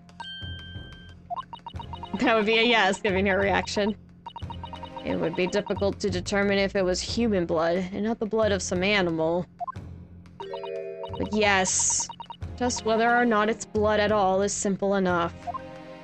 I propose that Madame Chuspel's testimony... Wait, I propose that Madame Chuspel's testimony was correct. And on that night in question 10 years ago, you were splattered with blood from the gunshot wound. Well, And that furthermore, you really did witness the condemned professor emerging from his tomb. Oop. That sent a screw loose. There's simply no way you could have forgotten such a traumatic experience. In other words, only explanation is that you're trying to hide the fact that you saw the professor that night. Objection! Why? Why would he want to do that? Well, not for his own gain, it would seem. For whose then? Who could benefit? Mr. Drebber is obviously lying in order to protect somebody. My goodness! He's shielding someone. Hey, who are you looking at there? You shouldn't do that. Mr. Sloane's taught us about that. Yes, my lord. And clearly, it's someone who doesn't want the truth about the professor's coming back to life to be exposed. Well, Counsel, who is it then? Who is this witness trying to protect by lying about what he saw that night? Synth. Take that! Because he was working with her. Obvious answer is Dr. Synth. What? Whatever do you mean?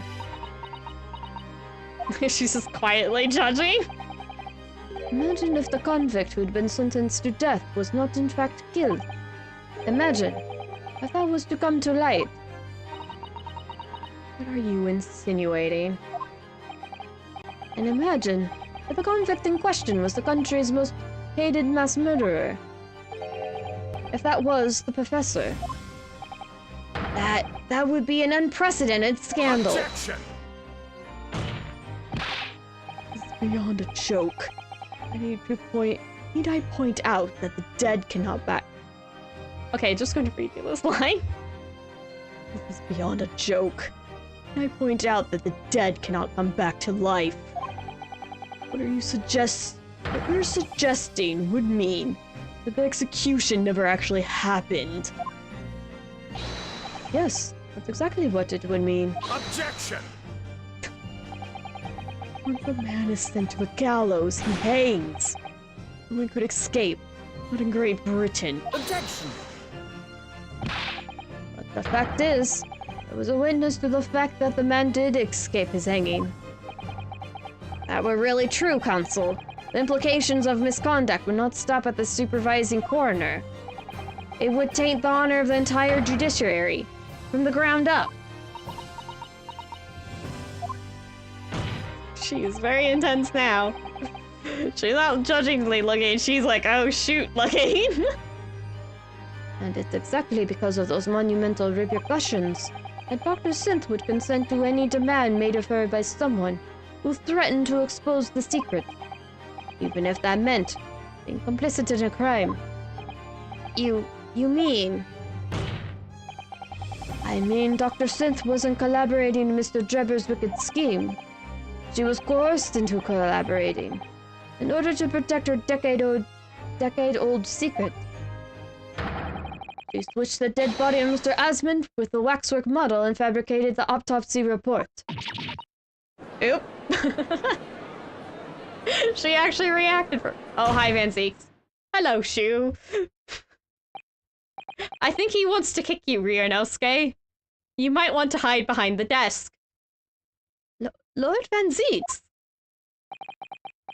I forgive my freshly filled hollow chalice, and a whole raft of other discourtesies now. It's me. It's just the sort of tall tale Londoners would enjoy, I grant you.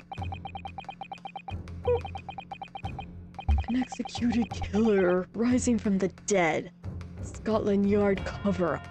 A conspiracy at the highest levels. So let me ask you one thing.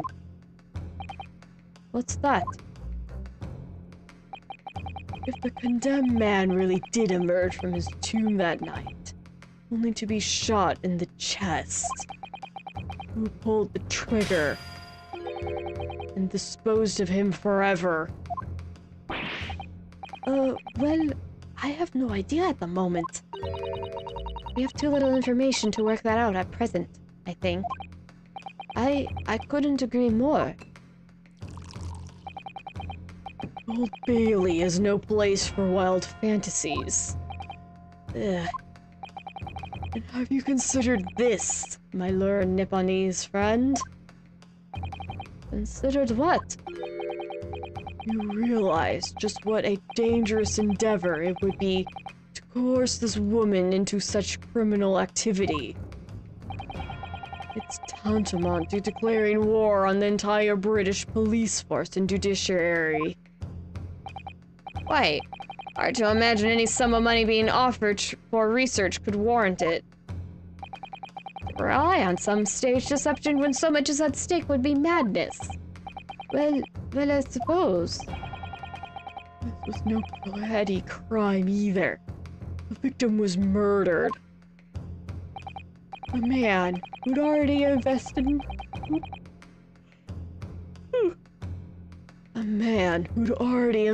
money in the venture, and would be instrumental for future profits too.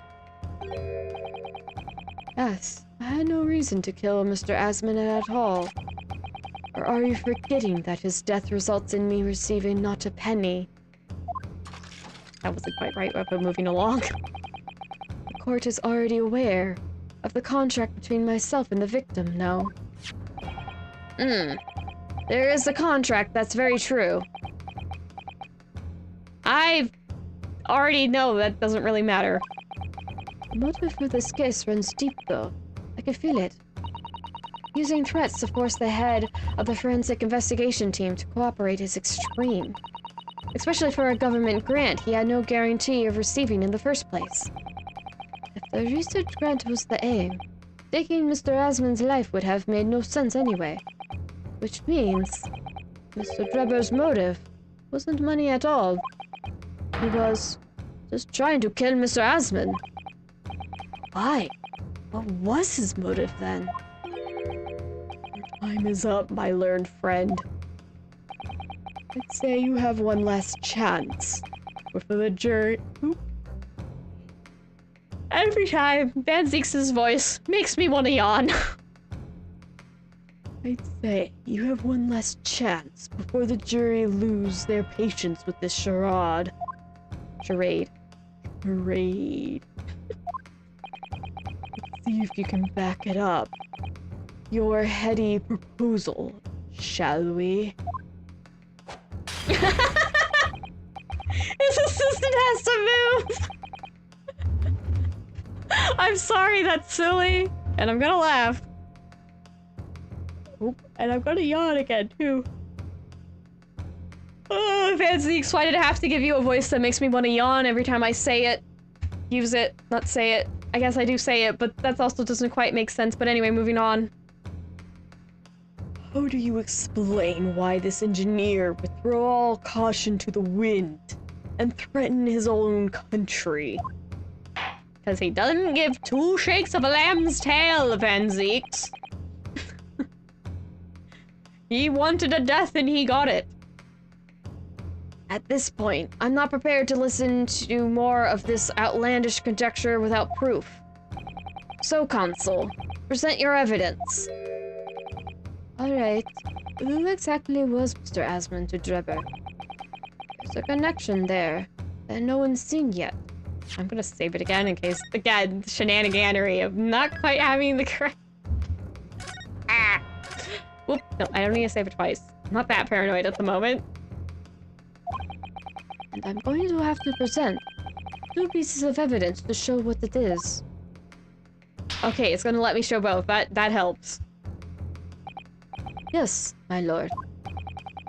Evidence that establishes a motive and explains why the witness wanted the victim dead is right here. Okay. Take that! It's this newspaper article, my lord. That was written 10 years ago, and every detail has been examined already. What can it possibly tell us? Well, if you looked at the gosh dangish thing when I did like 20 minutes ago or more, you would understand, Fancy. Why is nobody reading? I'm gonna sass everybody on this point. Everybody was reading during this time. There was no computers and like read out loud. Oh, wait, what's it called? Text to speech stuff here. People actually read things. They're not reading things. I want to smack some people. That drivel should have never been written. It's typical gutter press nonsense that means nothing. Yes, that's all. It isn't particularly significant, however. When considered along another piece of evidence, it will completely explain your motive for wanting Mr. Asmund dead. What other evidence? Counsel, you will present your supplementary evidence without delay. The evidence, which, when cross-referenced with a newspaper article, establishes a motive for the deed. The contract. Take that! It's this contract, my lord. Mr. Drebber, this is the contract you signed with Mr. Asmund. Yes, that's right. Very document, in fact. That proves I had no reason to kill the man. No, I'm afraid not. What? There's something very significant that this newspaper article and the contract have in common. Really? And it's that common link. That shows very clearly why you were determined to kill Mr. Odi Asmund. Seems the defense has uncovered something the rest of us have missed. And I'm still questioning, even right now, how? So, my learned friend, find out what these two pieces of evidence have in common. Where exactly is the link between this newspaper article and the contract? There. Use your eyes. I'm going to sass every single one of you. What these two pieces of evidence have in common is a signature. A signature? The signature on the illustration that accompanies the 10-year-old article and the signature on the contract belong to the same person. What? Oop. Got it on Trevor. As the court has heard, this illustration was drawn 10 years ago by the newspaper reporter who found Mr. Drebber and interviewed him about his ordeal. If you look closely, the reporter's signature can be seen in the bottom right corner of the drawing. No comment, but sweating up a storm. And if you look at the contract here, which was signed between the witness and the victim last year, you can clearly see Mr. Asmund's signature at the bottom. I see now. Good lord, yes, they're identical. In short, the journalist who drew the illustration and wrote the article published about Mr. Drebber 10 years ago was the victim of this case, Mr. Odi Asmund. Oh. Goodbye. Oh, he's on his knees. Objection! Truspels is just sitting here listening to all this. Explain to the court why.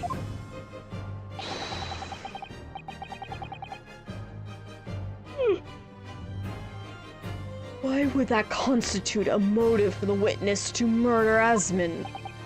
Well, if you think back, you remember that Mr. Drebber talked about that article in his testimony. Grave robbing, you say? Yes, seeming fresh corpses to sell is reasonably lucrative. That is quite beyond the pale!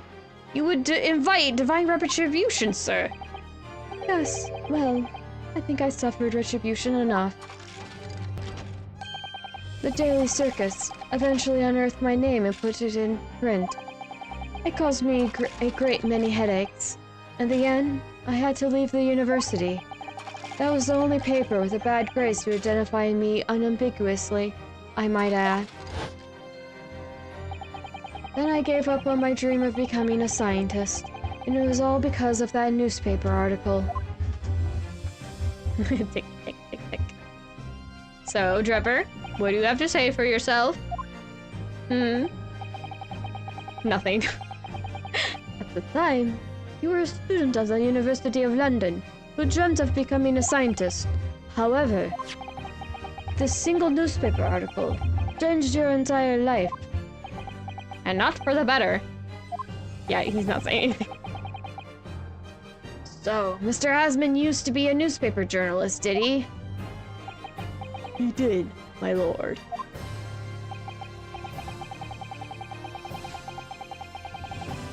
In fact, it's a widely held belief that Asman managed to position himself at the heart of his criminal network, thanks to the many dubious connections he made during his time as a reporter.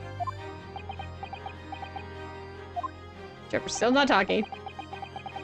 So you had to give up on your dream and leave university. You lost everything. Eventually, you found yourself working in the field of science, but only in the shadows. All because of that article, written by Mr. Asman. Enough.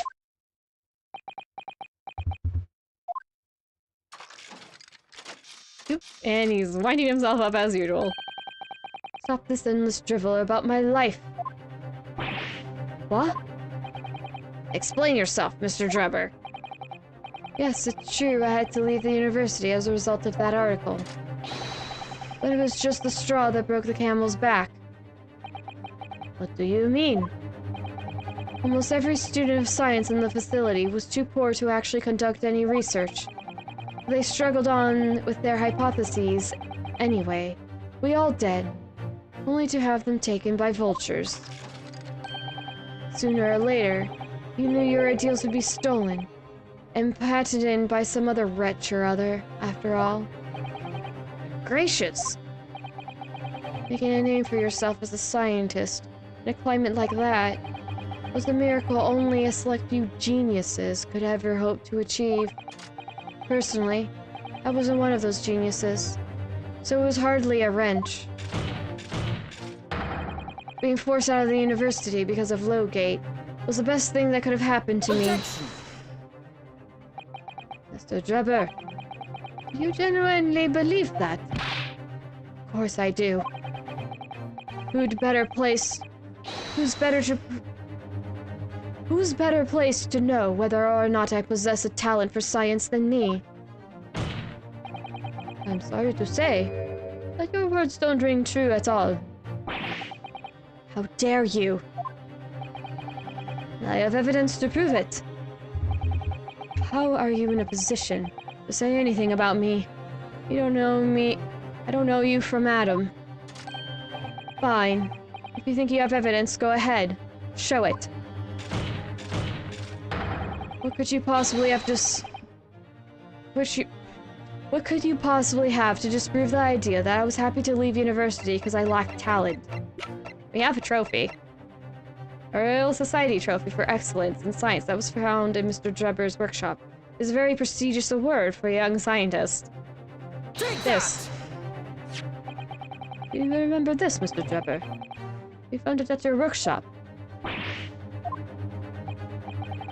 Is that a Royal Society trophy for excellence in science? What exactly is this trophy, Council? The greatest honor that can be bestowed on a young scientist, my lord. And it was given to you. There's no higher accolade. It recognizes emerging talent and promises a bright future. But gracious! Your prospects for the future were excellent, weren't they, Mr. Drebber?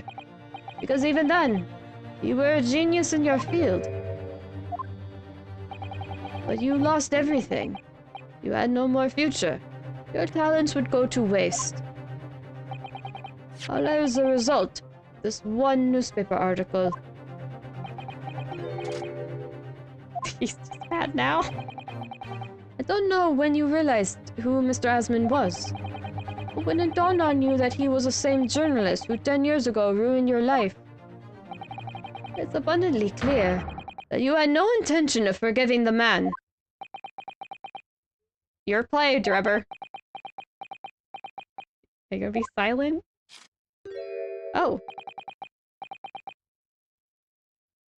The truth is... Finally, he's going to fold. Is that the story?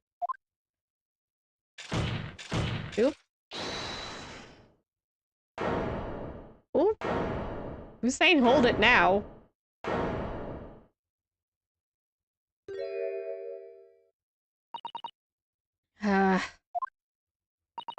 Fine. Clearly this has run its course now. What? I admit it. All of it. What? What are you doing? It's exactly as the Japanese man said. I was coerced into going along with this man's plot to murder the victim. On the condition that he kept my dirty secret from 10 years ago. Oh. Good lord! The judge is just befuddled. Dr. Sith, do you realize what you're saying, woman? Even Trevor is shocked. Everyone's shocked. Everyone's like, what the heck? It's all true. That day, when I arrived at the Crystal Tower and saw the birdcage, my heart nearly stopped beating. A memory from a decade ago that I'd done my best to bury deep inside of myself. It was the Professor again, staring at me in the face. And then, before I had a chance to react, I noticed something else. There was a note tucked inside the model's jacket. You... Dr. Sith, you go along with my plan.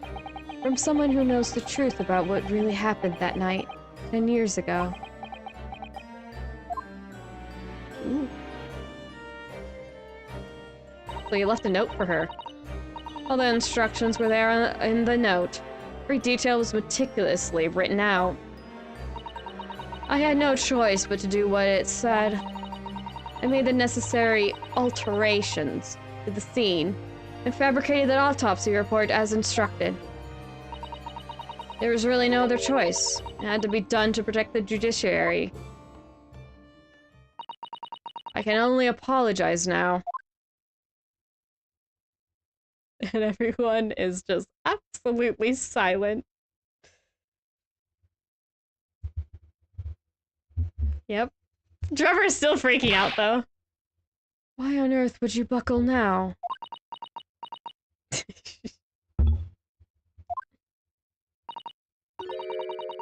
Well, there's no point in trying to hide it anymore, is there? I would have done anything to stop it coming out. Even collaborate in a murder. But the great lie about that execution 10 years ago has been exposed. Whatever happens, I'm finished.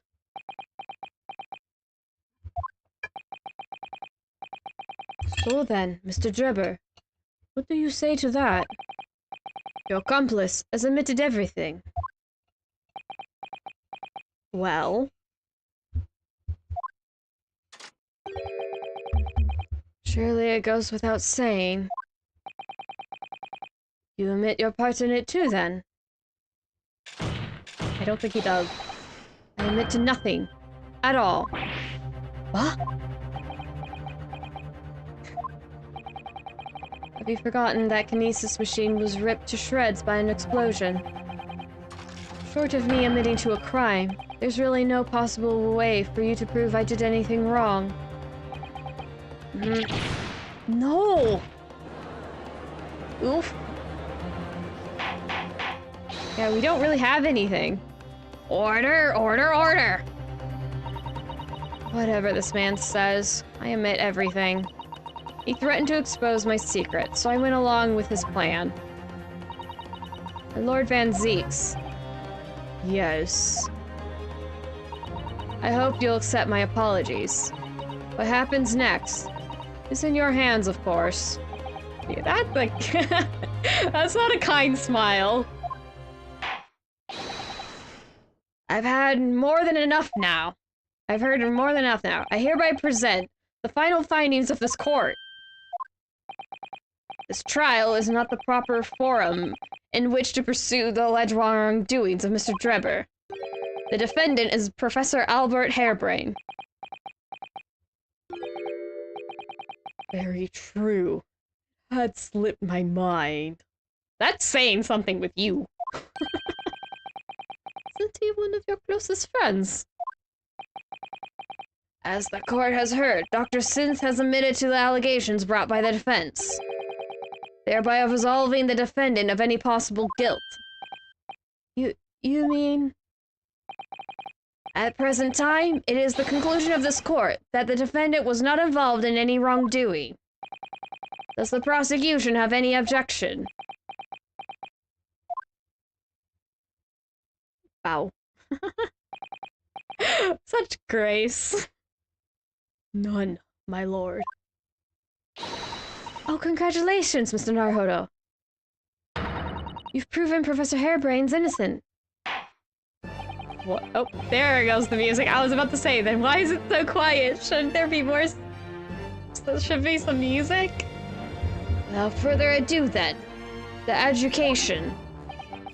Unless the prosecution or defense have any other matters to discuss. Benzix, I don't think cares anymore. Well, at present, he's willing to move on. I wouldn't say he doesn't care. He probably does care, but he's willing to move on right now. I have a feeling I should save. Just in case. Don't want to go through all that again. Safety save! I don't know. This doesn't feel quite right. It's like the Magnus McGilded case again.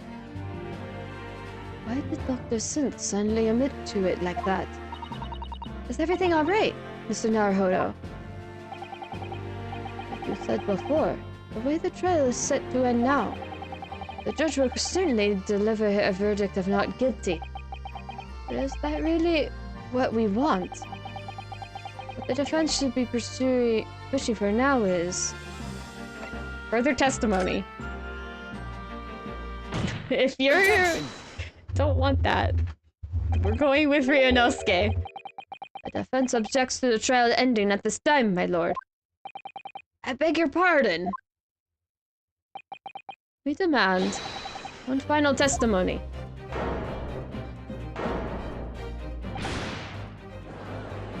What?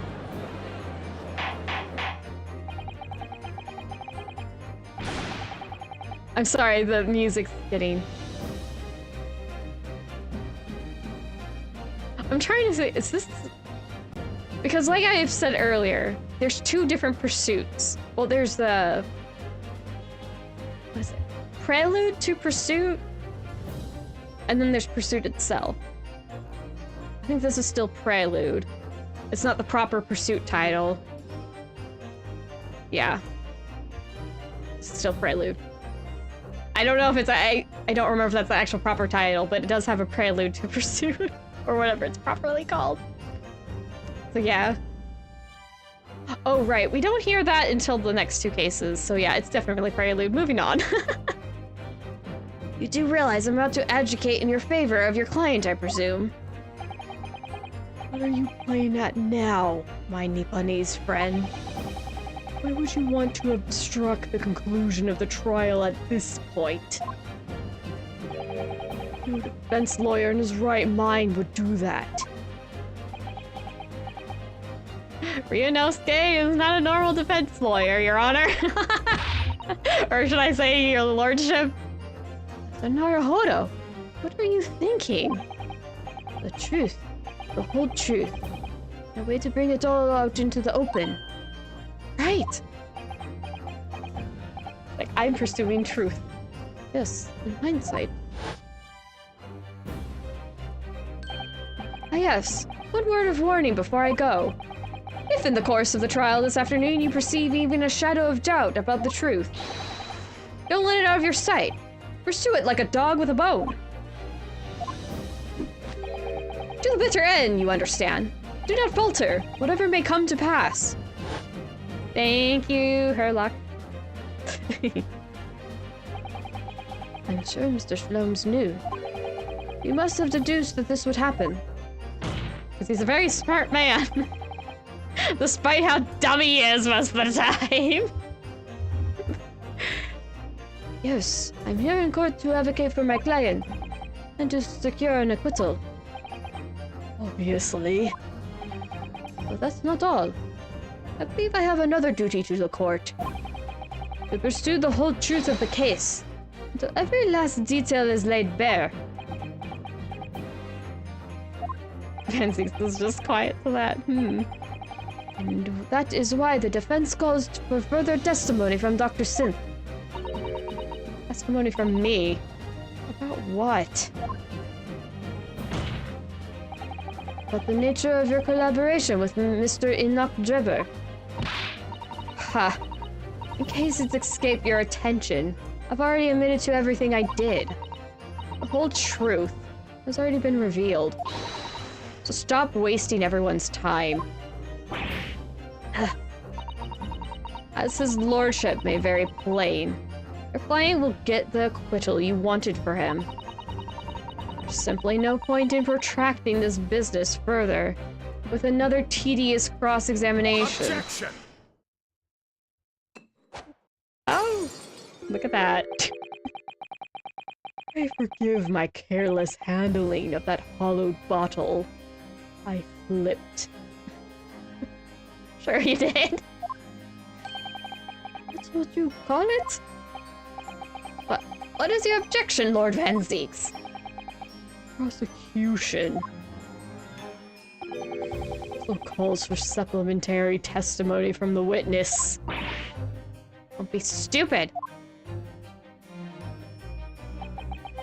There's more to this case that has yet to come to light.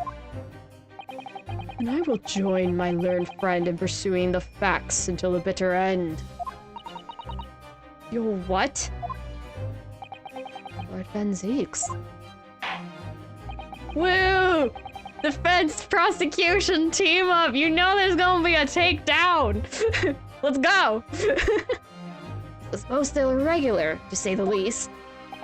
However, as the prosecution also calls for it, I will uphold the request. Dr. Synth, you will testify for the court. Explain the full extent of your involvement in the murder apparently committed by Mr. Drebber. Very well. She's so done with all of this. Slightly amusing. I found that slightly amusing the first time even. I'm like, this lady does not want to be here. She's done with all this. Okay, so the waxwork. It all began at the scene when I saw the waxwork. The note tucked inside its jacket. The actual body of the victim, as indicated in the note's instructions, was beneath the experimentation stage. The body had to be arranged in certain ways to implicate the defendant, which was my job. I enlisted the help of the entire forensic investigation team to dress the scene appropriately. The truth about the execution 10 years ago is a state secret of the highest level. I had to protect it. So I was right. The stage and the machine were all specially designed for the deception. So it seems, and all meticulously prepared. You did well to see it through. You did well to see through it. You're a very shrewd boy. That's not a kind smile, but I think she actually is being giving a compliment. So kind of you to say. And what about this autopsy report then? All I did was record the location of the body as being in the crystal tower instead of under the stage. That's all. That's a terrible corruption. Only my team were aware of the deceit. and then only under my explicit instructions.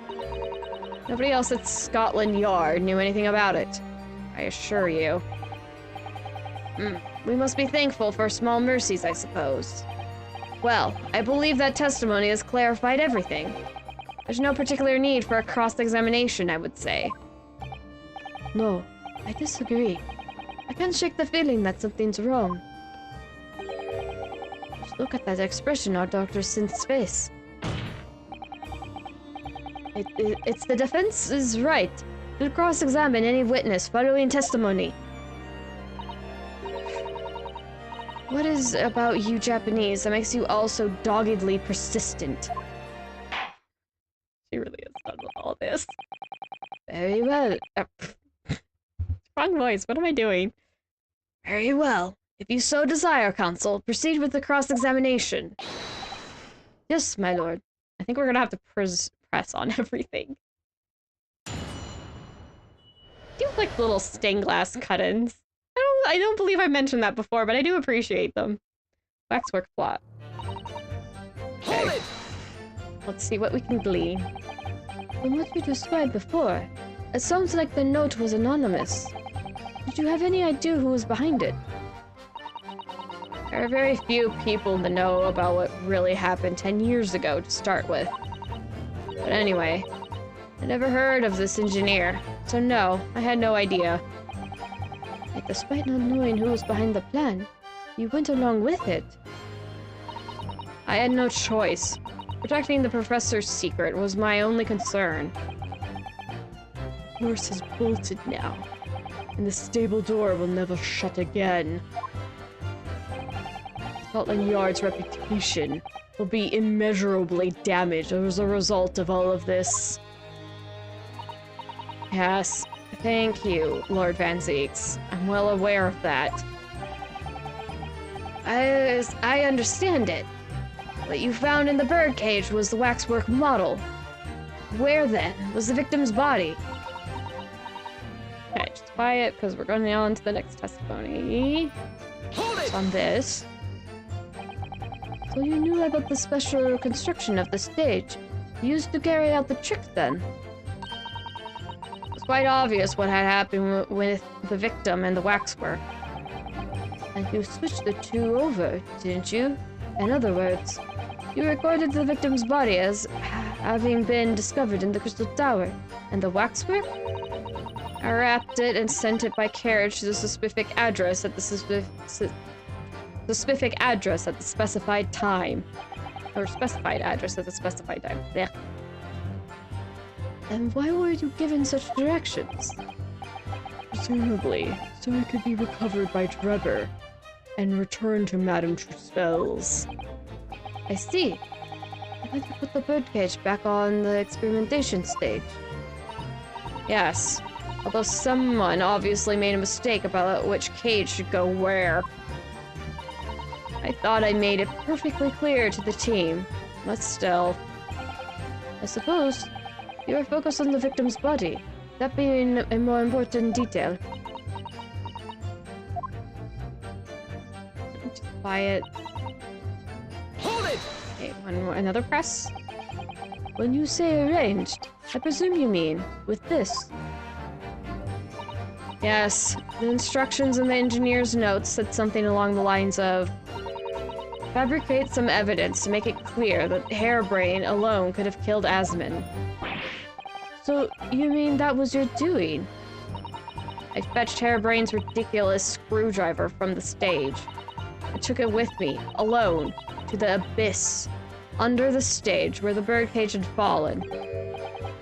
Alone, Doctor? Really?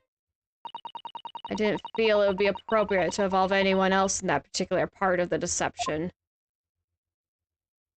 Huh. Oh. Okay. There was a void under the stage where I found the birdcage lying in the dirt.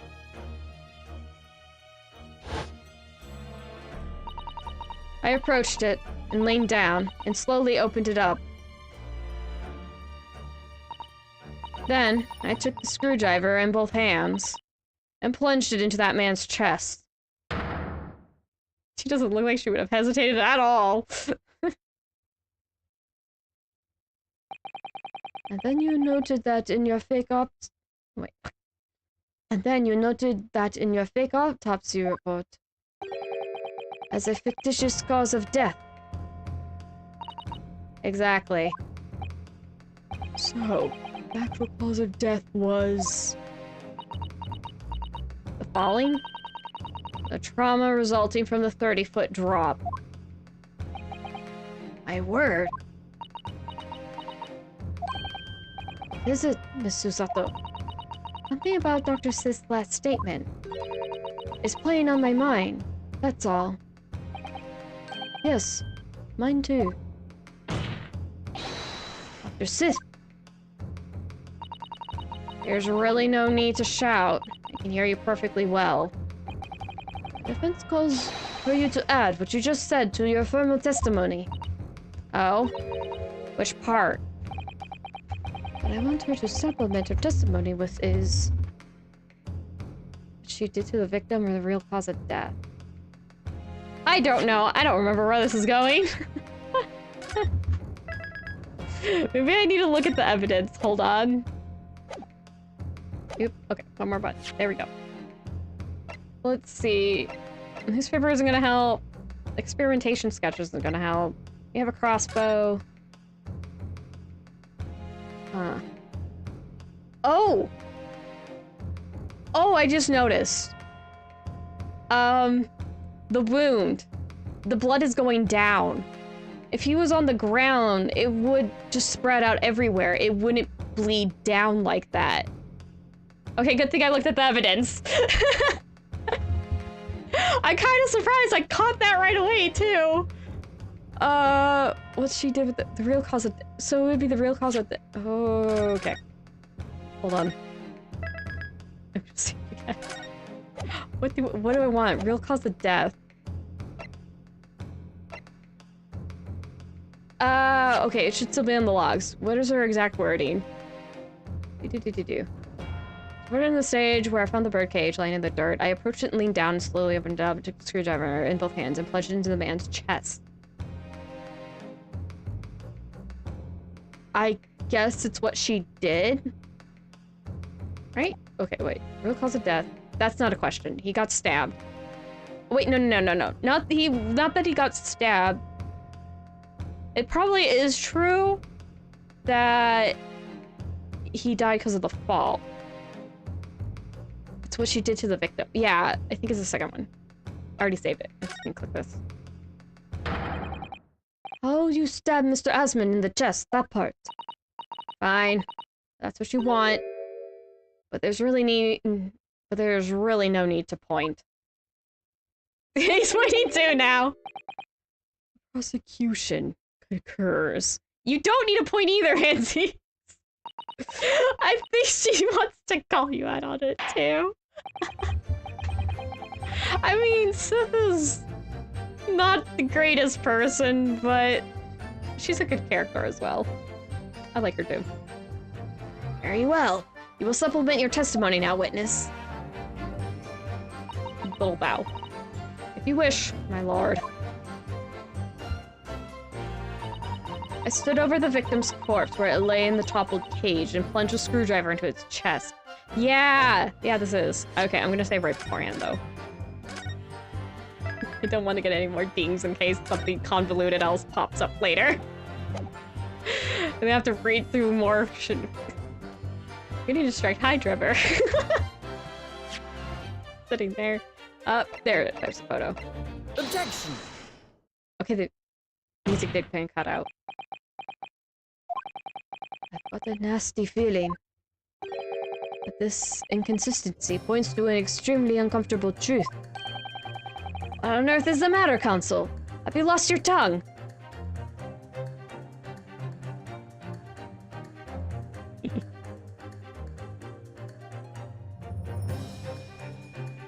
I'm enjoying the music. I think this is Ryunosuke's theme. I'm not sure. Or is it pursuit? I can't tell right now. Moving on. The music's different, though. But I'm like, yeah, let's go! I apologize, my lord. I'll persist. The last statement of yours. There's just one point. That seems to defy explanation. Out with it, my learned friend. There's an obvious inconsistency between your deception and this photograph. Or description in this photograph, sorry. It shows the victim in the birdcage following the events that led to his death. Objection! The court has already examined that photograph in depth. There's nothing new we can learn from it. Objection! None. Yes, I've already considered it. That's true. But now we know the facts to be different. You mean? I believe we should let the defense explain. Where in this photograph will we see the alleged inconsistency with the victim's statement? You know, the first time, now that I got to this point, I had no idea where this was going. I think I just started to present evidence. I was like, why is this evidence? I was so confused. But I actually got it this time around. Oh right, it's not gonna glow. Take that! I just have to present. Look closely at the blood stain on the victim's chest. It clearly extends in a downwards direction, towards the man's feet. And why is that significant, counsel? If the victim was stabbed moments before the kinesis machine was set in motion, that's entirely expected. Of course, no, that's not what happened. Exactly, my lord. Dr. Sins made it very clear in her testimony just now that the point at which she stole Professor Harebrain's screwdriver and stabbed the victim was after the grand deception was set in motion, and the birdcage had fallen below the stage out of sight. From the shape of it, it's clear the birdcage would have fallen on its side after the 30-foot drop. And if the victim had really been stabbed whilst inside the birdcage in that position, blood from the wound would have spread out equally in all directions. Well, not quite giving things, but yes, it would have spread more equally. Were it to have formed the longitudinal, gosh dang it with the words I'm having trouble pronouncing. Longitudinal?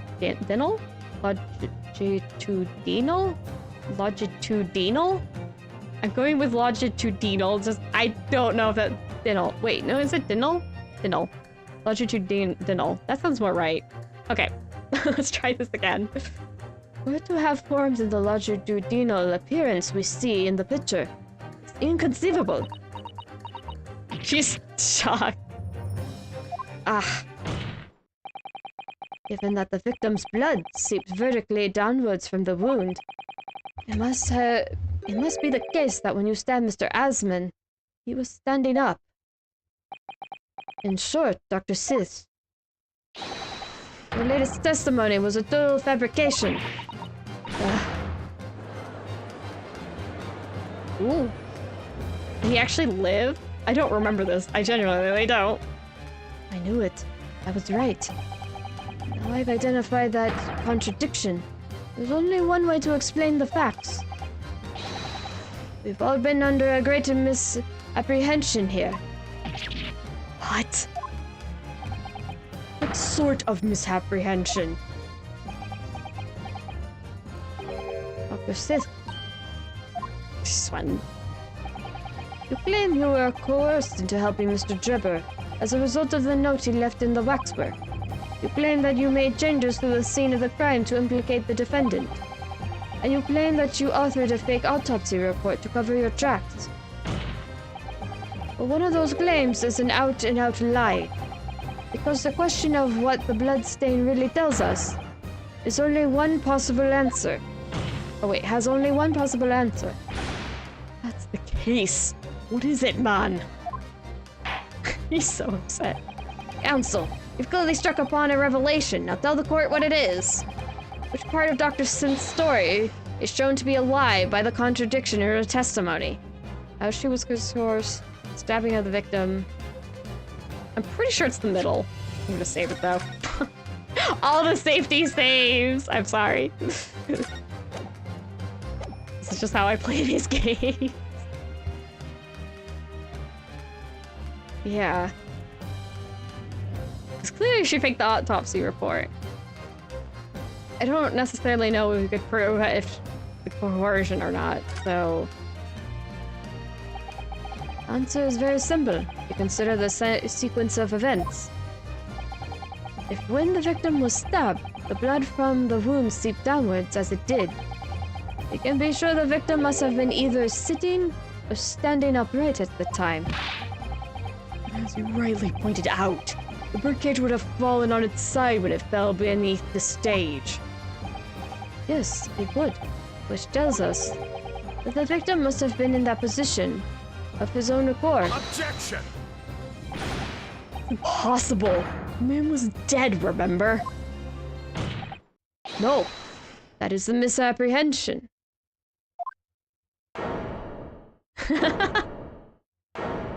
Everyone's doing the shock animation.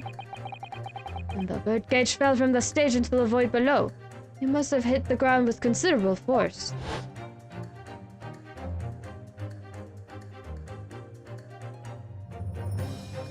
Ooh. But he came out. But Mr. Asman didn't die in the fall. Shouldn't you open up that door more?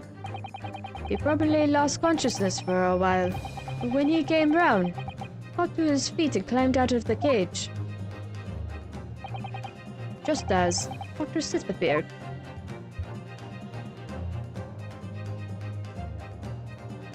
Ooh. He's all alone. He's just quiet though. If the victim was in fact alive at that point in time, it changes everything.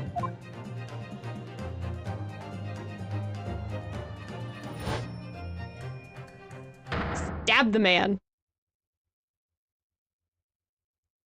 So, Trevor set this up, but she's stabbed the man. And Trevor's shocked.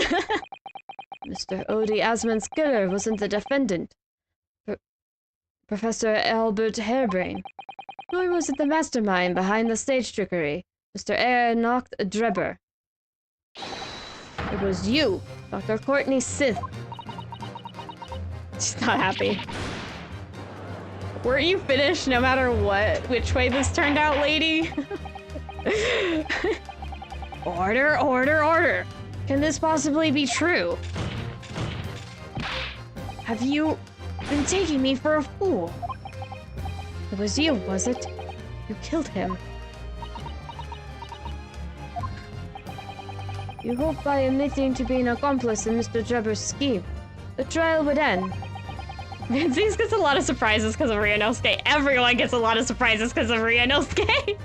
I think Ryunosuke even surprises himself sometimes. I think the only one who isn't surprised is Herlock Schloves. That man knows way more than he lets on. I believe he's flat out told them that it's in a great detective's nature to lie. So he's warned that he does lie, I think. But anyway. You hoped by admitting to being an accomplice in Mr. Drebber's scheme, the trial would end, before you were accused of a far worse crime. Cold-blooded murder. Oh, do shut up. You're so desperate now, you're making all this up. As if I would do something like that. Objection! I assure you, the defense is not desperate, Doctor. Mr. Naruhodo has established the facts using evidence and logic alone.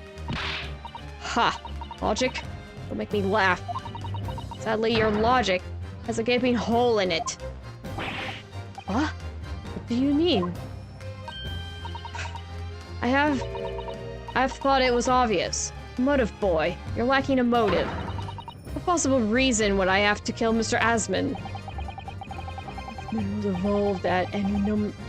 Asman was evolved in any number of criminal activities, from coercion to theft to murder. There's no known connection to Dr. Synth there. I'm rather relieved to say that it does seem somewhat far-fetched. Sure, there's no obvious motive. There's still something in the back of my mind. I feel sure I've seen something somewhere that hints at why the coroner might have done this. Yes, I might have tampered with the crime scene and concocted a fake report. But murdering someone for no reason is a very different story. Oop. No. When you questioned what possible reason you could have for wanting to kill Mr. Asman, something did come to mind. I would like to know this. We're gonna have to look through the evidence again.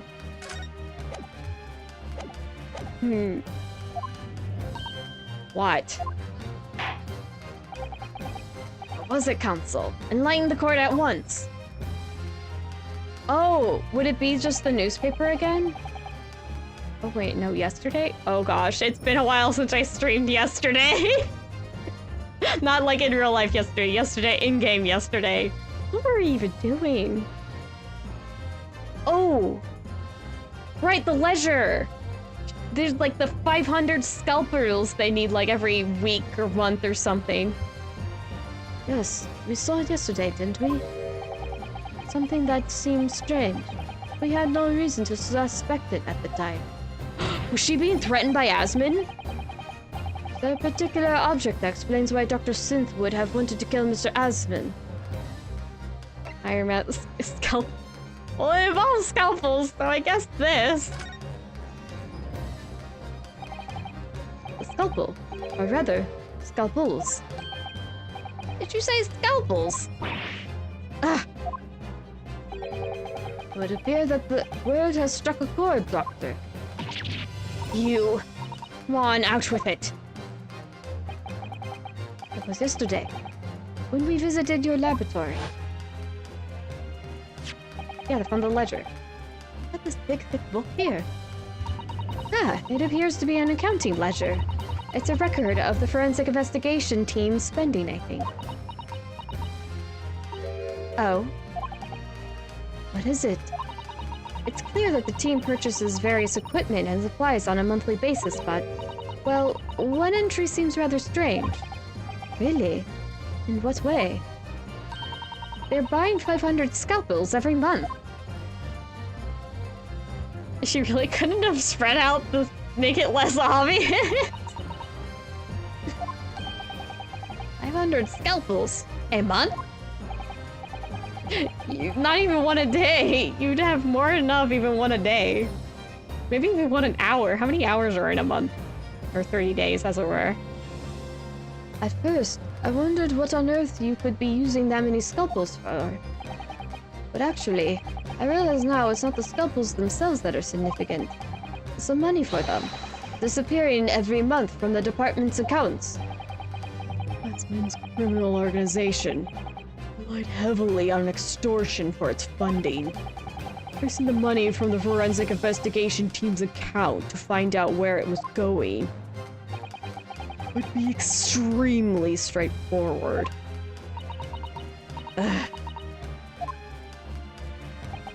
Years ago, when Mr. Asman was still a journalist and wrote this article about Mr. Drebber, he may well have stumbled upon information as he was researching the story. Information relating to Dr. Synth's darkest secret that he would use to direct money from her for the next decade. Her darkest secret? Good lord, you mean? I don't know what happened on the night of that execution 10 years ago, but clearly the opportunity to rid yourself of that menace was too tempting to pass up.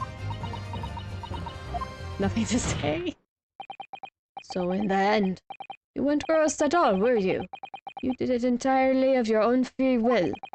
You stabbed Mr. Asman in the heart with all your might. To silence the blackmailer... Oh gosh. To silence the blackmailer who knew your dark secret forever. Who? I'll never understand. None of you. Oh, she's mad. What we've had to keep covered up all these long years. Deep, dark secrets. Big, deep, dark, down secrets. And everyone's quiet again. How many times has that happened now? How many times has that happened? Hi, Trevor. As very little of the machine remains after it was ripped apart by the bomb, the truth of this case can never be properly established, unless you speak out. And if you decide not to, it's very possible that Courtney Synth will escape punishment for her crimes. Please, sir, own up to what you've done and tell the court the truth about what happened. Trevor gets pulled along in a lot of things. He can't even have his own schemes not get sidelined by other people's schemes. Oh my gosh. I feel sorry for this man. He can't even be the villain of the week. All I can do is laugh a bit. And years ago, you told the truth. That you were robbed of a bright and successful future as a result. I can certainly understand your bitterness and your consternation now. However, this is surely the chance you've been waiting for, to sever the hold that fates had over you all these years. Come on, Trevor. Super high voltage instantaneous kinesis. I mean, really.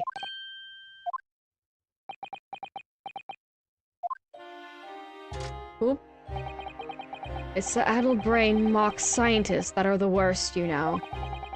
They don't recognize the fact that they don't have talent. They can't even get that right.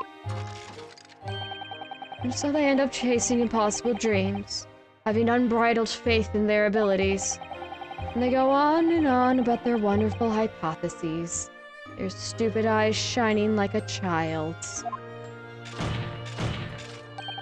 They make me sick. I can't abide their foolishness. Careful, Mr. Trevor. I was particularly pleased with the kinesis machine. I made it for quite a show, didn't I? So you admit it. You admit that it was nothing more than a sham made for purposes of killing the victim. Yes, I admit it. I did it all in the name of revenge. Revenge for the future that Mr. Asman's article had deprived you of 10 years earlier. But the revenge you sought didn't stop at Asman, did it? Which is where that very particular waxwork comes in. Yes, I see. The condemned convict that you saw rising from the grave in Lowgate Cemetery 10 years ago. If your account of those events was all true, then obviously Scotland Yard couldn't afford to acknowledge what had happened. Even if it meant discrediting a bright young man and crushing any future career he might have had. You could have been living in a steampunk world. Look at that man. So, your plan required that you abduct that particular waxwork model in order to exact your revenge on Scotland Yard as well, or on Dr. Synth, to be precise.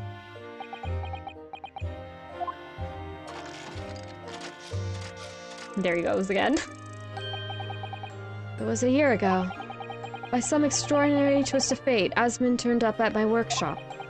He didn't remember who I was, of course. He just wanted to employ my services as an engineer. and he happened to have a paper with him. An article on the front page caught my eye, about the coroner who handled that bogus autopsy being appointed head of a new forensic team. When I learned that news, my cognitive processes started to devise the plan. What a horrid tale. He robbed me of my future.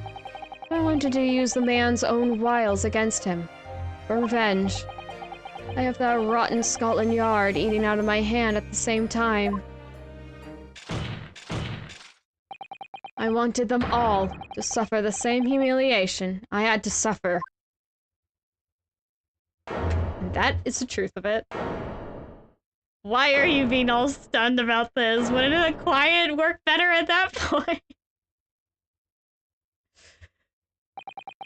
Your actions against those who'd ruin your future were justified as revenge, at least. To yourself.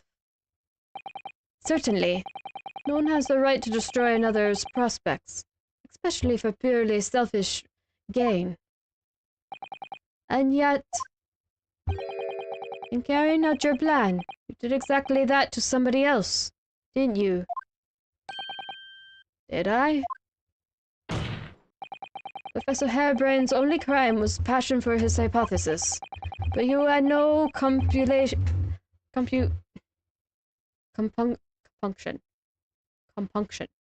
you had no compunction about sacrificing his future to effect your revenge. You knew that he would be forever branded a failure and a fraud.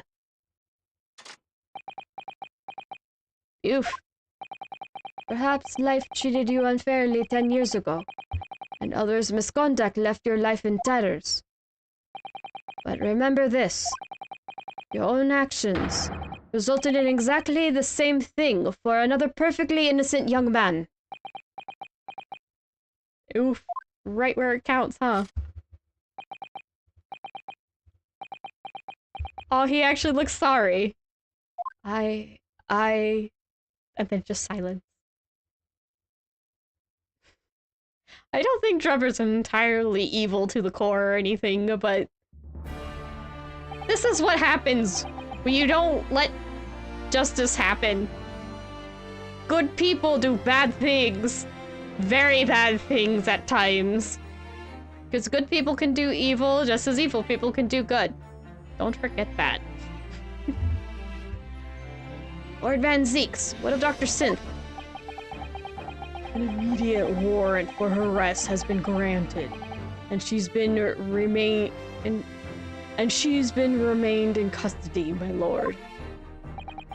I presume she will face trial in the coming days, along with Mr. Drebber. Most regrettable situation indeed. She's made great contributions to her profession over the years. It really is a hard truth to swallow. They often are. However, that is a topic for some future occasion. For now, Professor Harebrain. Oh, yes? It seems there's a great deal more to your experiment than you realize. However, I think we can assume now that all the sordid details have been brought to light. This has been a very long and profound trial, but I'm pleased to say you are absolved of all guilt. The whole experiment has taught me a very great but painful lesson. I've been, this dedicated scientist, this devotee of natural philosophy. I've been selfish and self-centered, and above all, a fool. Professor, Deborah just forgetting what happens can affect more than just what is expected. Pretty much. Spent my life thinking of nothing but my research. Misguidedly believing I could do whatever I set my mind to, despite my lack of talent. And the worst of it is, in the process, I've caused others pain and misery. Others who are far, far greater people than I. Oh, Professor. It's not true. What? Don't tar yourself with the same brush as Drebber. What happened to him was his doing, and his alone. His outcome is his fate, not yours. Not to blame in any way. Lord Van Zeeks. And the desertion with which he referred to you earlier, calling you a fool, talentless even. The man has no idea. Believe in yourself and your work, your fingers to the bone. Realize your dreams. That's laudable, not laughable. No one has the right to deride another for such choices. Ah, look at Van Zeeks being sappy in his own way. Oh. Thank you, Aura.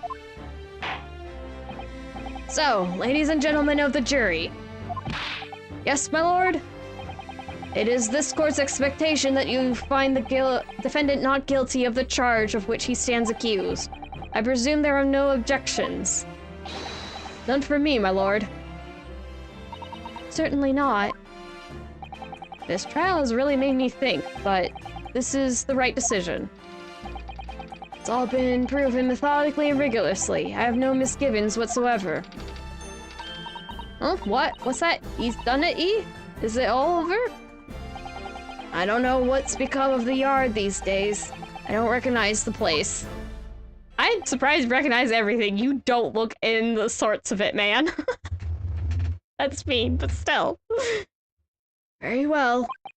In that case, I hereby pronounce the defendant not guilty. Woo! Confetti. Oh, right, and we get fireworks, too. Whee! Okay, now we get to this part. Next part. We get to the laughter stuff. Court is adjourned. Fuck. It's over. That was some trial. No kidding. Wait until we get to the other two.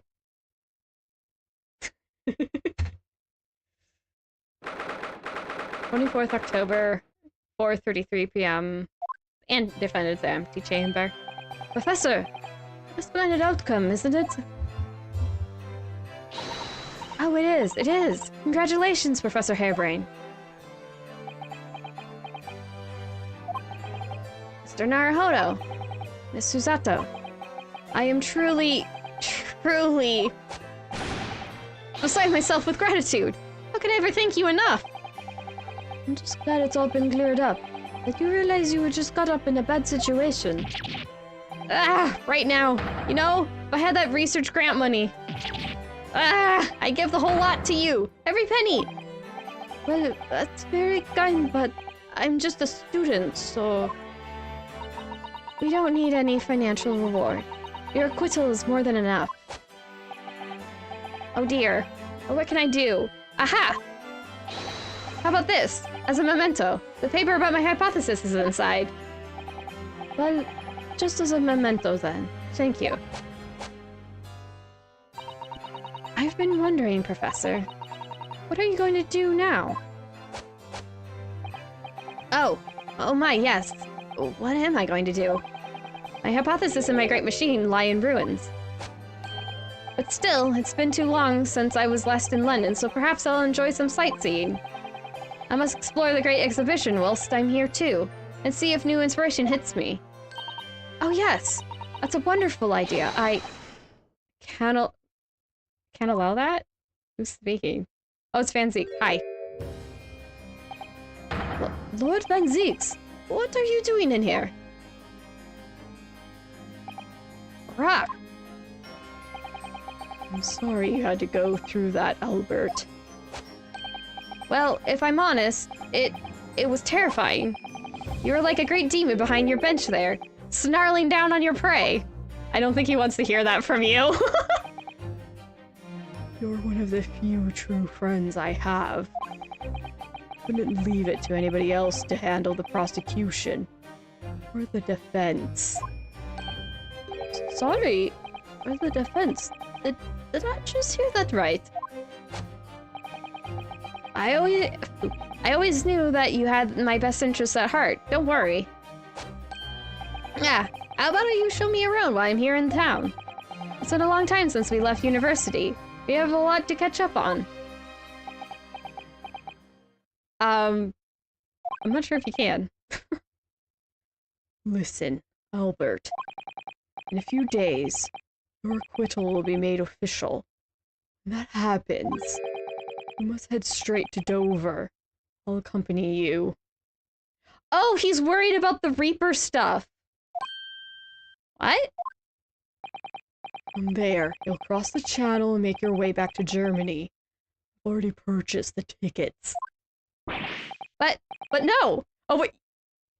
You know, he just kind of admitted he purchased those before the trial. There's no way he could have done that during the trial or just right now. Van Zieks had figured this would happen. Sappy man! You big softy. But no, hold on a minute, Barack. What about the Great Exhibition? This is a chance of a lifetime for me. I want to look around. No sightseeing, Albert. Give up on the idea. Sometimes it's hard to see any warmth in those eyes, Barack.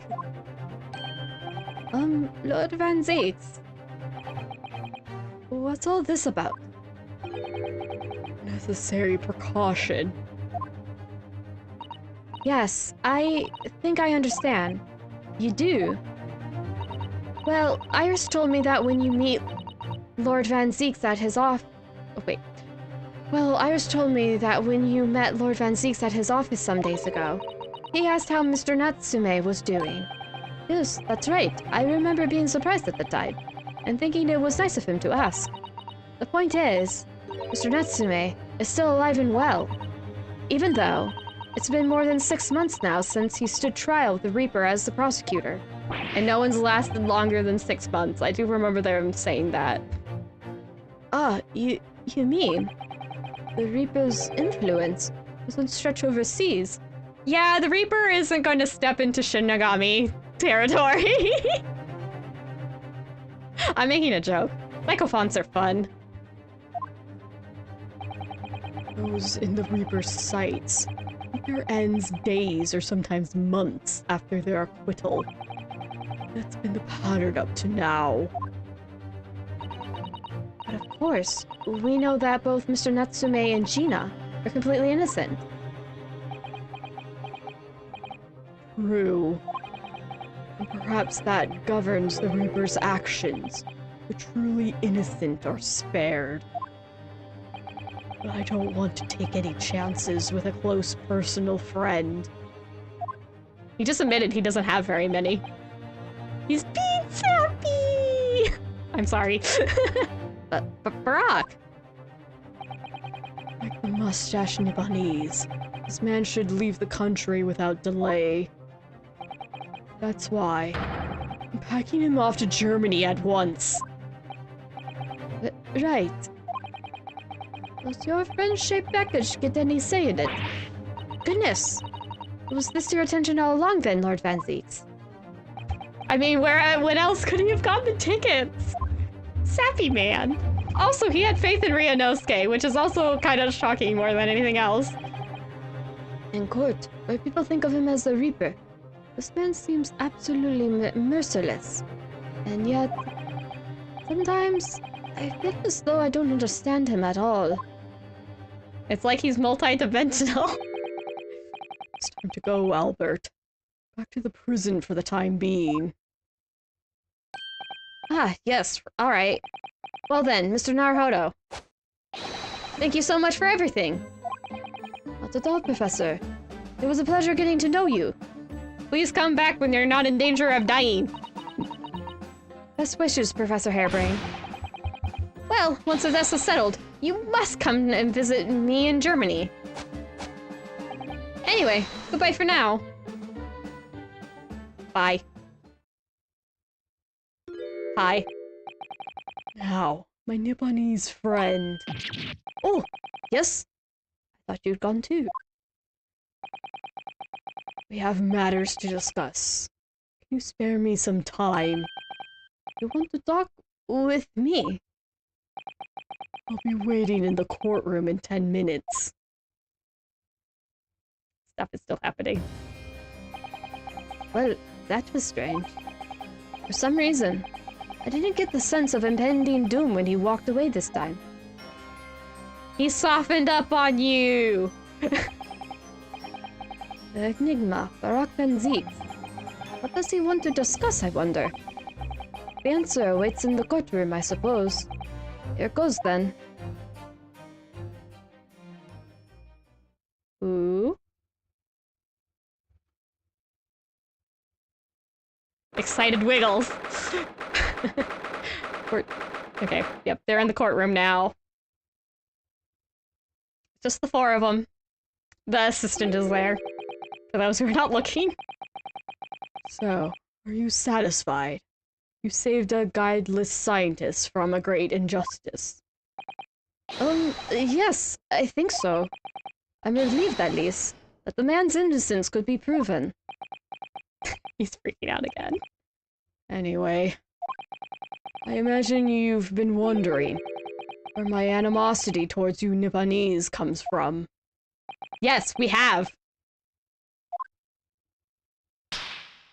And he's gonna tell Ryunosuke? Well, at first I thought you just didn't like me. I imagine you saw me as a pretentious child from an unimportant land who had no business being here. But now, I think differently. I'm sorry, I want to know what Van Zeeks was thinking about what Ryunosuke just said just then. But anyway. You clearly know our ways, so I would guess that some specific incident led to your thorough dislike of my race. Will you tell me what happened, please? The Professor. Ooh. That's ominous music. I thought I'd never hear the name in this courtroom again, to be honest. He took your brother's life. Clint. My brother was Clint Van Zeeks. 16 years ago, when I was still just in my teens, he was already the director of prosecutions, and a key member of the judiciary. I looked up to him. It was everything I aspired to be. Oh, look at Susata! He was involved in the establishment of justice systems in foreign countries as well. There were exchange programs between Britain and other nations then too, to share knowledge and ideas. Part of one of those programs, 3 judicial students came to Britain from your homeland, the Empire of Japan. Oh! If it was 16 years ago, then one of them could have been my father. Of course. I remember Dr. Mikotaba well. I had no idea. I was a minor at the time, training at the prosecution's office. One day, Clint introduced me to the 3 visiting Nipponese. So, you've actually met my father? He and his colleagues were polite and amicable. They were adept at their work and acting in their standards. It was my first encounter with a Nipponese spirit, and it made a very great impression upon me. 6 years later, that's when it happened. The investigation was going nowhere. There were no suspects even, just an ever-growing list of victims. And in the end, my brother became one of them. Last, in fact. Where the case was finally resolved. I'm so sorry, Lord Van Zeeks. Truly. Clint was always ready to put his life on the line for justice anyway. So he wouldn't have wanted it any other way. He lost his life to the killer, but it was his victory in the end. For me personally, though, it's a great loss. I found myself in a very dark place indeed.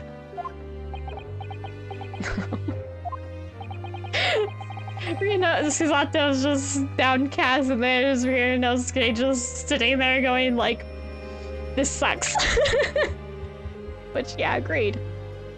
finally found out the killer's identity. The reason why no one had been able to catch the man sooner ceased to be such a mystery. He'd been hiding in plain sight all the time. In plain sight? Are you aware of political events 10 years ago? It was a period of extremely sensitive diplomacy between British and Japanese empires. A new treaty was being forged, I think. Correct. The Anglo-Japanese Treaty of Friendship and Navigation was being concluded. The leaders of both countries were deep in extensive political discussions. Which is why this particular killer's appearance in court was conducted as a closed trial.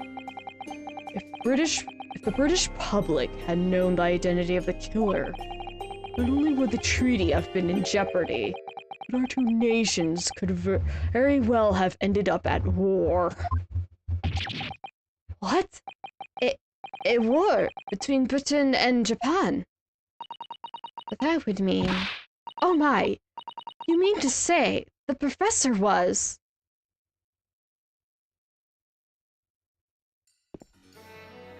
When the trial reached its conclusion earlier, I thought to myself, yes, it's time. I forgot this part. This voice acting. Time for you to come face to face with this hideous monster. He has a less gruff voice than I was expecting. I'm so confused. I borrowed the key for the mask from the proprietress of the Waxwork Museum. So see for yourselves now. Confirm it with your own eyes. The truth that's been hidden this past decade.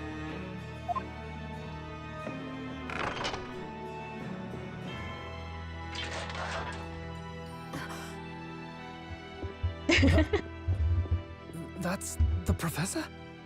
Yeah. Yes, that's him. Until now, the thought never even crossed my mind. That the mass murderer, whose crimes shook Britain as never before, was Japanese. He's got it almost there. Wait a minute. That face. I feel as though I've seen it somewhere. It's strangely familiar.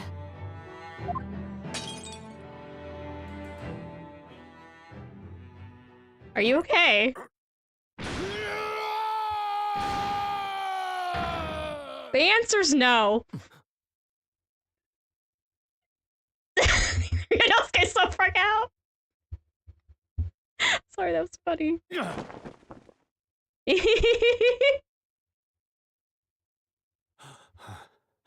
Father. What? Father?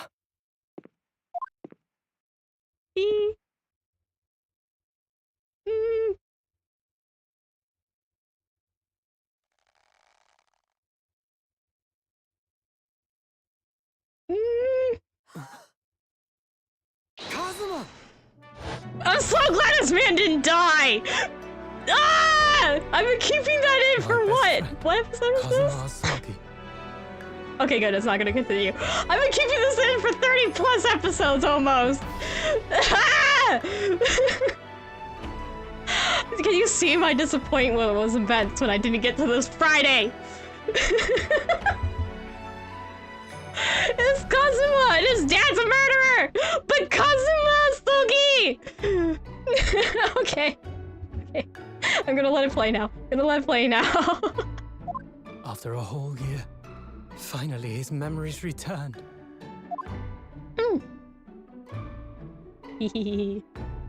Kazuma! Hi, He idiot. stood there before me. I'm sorry.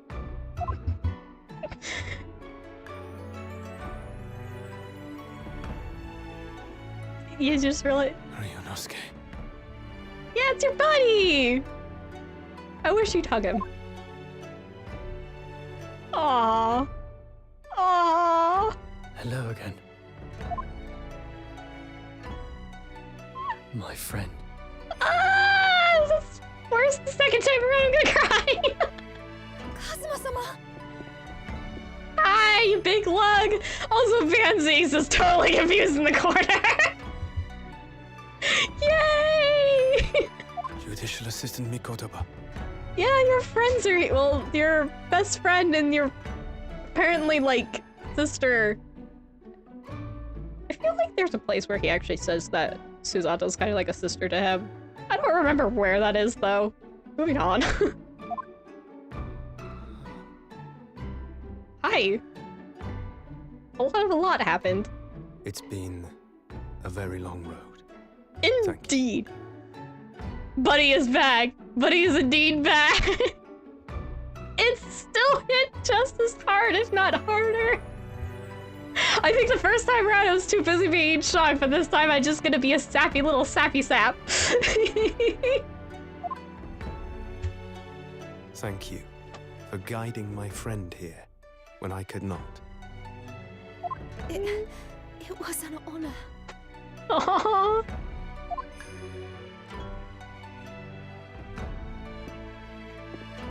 I knew you wouldn't die that easily. Cosmo. He really did it. He didn't really believe it all that time. We need to go punch Shlomes in the face. Ah! I've been waiting so much for this. I owe you thanks, too. For taking good care of that in my absence. Oh. Karuma. Karuma. The great blade of the Asogi clan. Passed down through the generations. I actually do a pretty good Ryunosuke voice. I'm kind of shocked.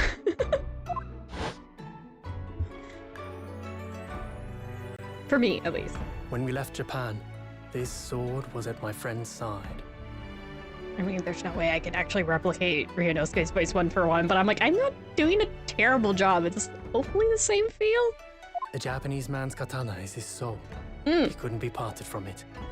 And you were not parted from that sword until you reunited with your friend. Ah, those parallels. But then, when the incident happened, it was Susato-san's wish that I inherit the sword. His Hachimaki? Yeah, Hachimaki. Which is the forehead ribbon is wrapped around the scabbard. And I've kept it with me ever since. Yeet. Along with my memories of the friendship we shared. Mm-hmm. Yeah.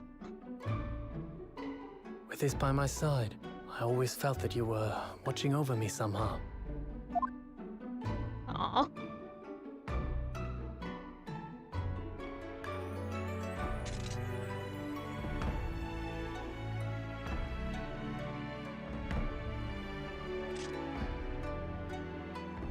There you go.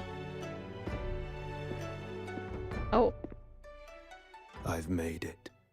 At last. Father. Are you saying... Surely not. You mean, you knew all this time? Well, I'm looking at it. But I still can't believe it. This mass murderer is Kazuma's father. so Mr. Osogi. Sorry.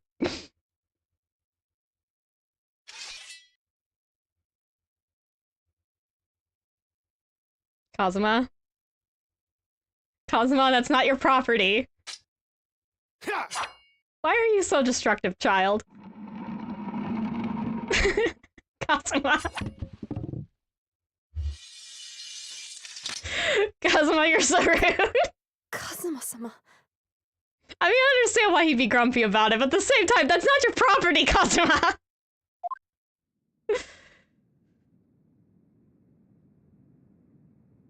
Ryunosuke, Ooh. we have much to talk about, but now is not the time.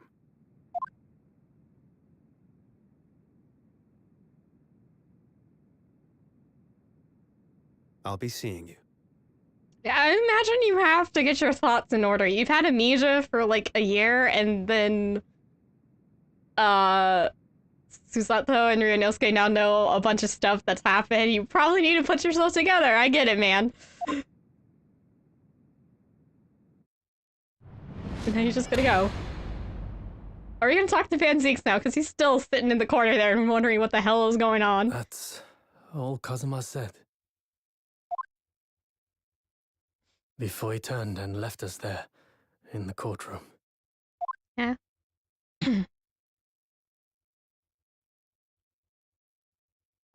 Hi. I want to smack you, Van Zeeks, immediately. So, he's the living afterimage of the man who took my brother's life, is he? Yes, Kazuma Osogi, my best friend. 3 months ago, when Lord Strongheart introduced us, I had an inkling there was something there. Some connection. Why did Lord Strongheart do that? Because he's an a-hole. Why did he make Kazuma Lord Van Zeek's apprentice? And when he was suffering amnesia, too. The man was apprehended, even executed. His legacy just won't die. It's a sad truth. Leave Kazuma alone, Van Zeeks. I will throw hands with you. Anyway, that's all I had to say. I thank you for meeting with me as I asked. You are strangely polite, but not the most strangely polite man I know. That honor goes to Xenos from Final Fantasy XIV. Man, that's quite the character there, but moving on. I'm not explaining that right here. 10 years ago, my grandmother took me to the railway station. We were there to meet my father from the train. For me, it was the first time I ever seen him. Yeah, because he left right after she was born. I want to whack Mikotaba for that too. I want to smack all the men. Ryunosuke is the only one not on the list of characters I want to smack. Apparently. Or Susato-san. All this is tied up with painful memories for her too. She's never talked about this with me before, though. It took time to adjust having father around, but just when I was getting started to get used to it, he called me into his study one day. He told me that a great friend of his had passed away in London, and that the friend had left behind a son, a boy 7 years my senior. Father told me the boy had made a promise to his late father, so he was studying to become a defense lawyer. He wanted to defend his dad. I wanted to help, so I studied to become a qualified judicial assistant. So Kazuma wanted to bring Ryunosuke because he saw that Ryunosuke was a better defense lawyer, so... Tag team up the actual bad guy? Because clearly there's more to this than going to let on. I mean, there's already that cover-up with the death. There's more to this. Clearly, and also the fact there's 2 more episodes after this one, mind you. We are not done. We're not anywhere close to being done. Okay, considering the whole game, yes we are, but it's gonna still take a while to get there. As I'm sure you've worked out, that young man's name was Kazuma Osogi. So you see, that's how he and I met. He's been taken care of.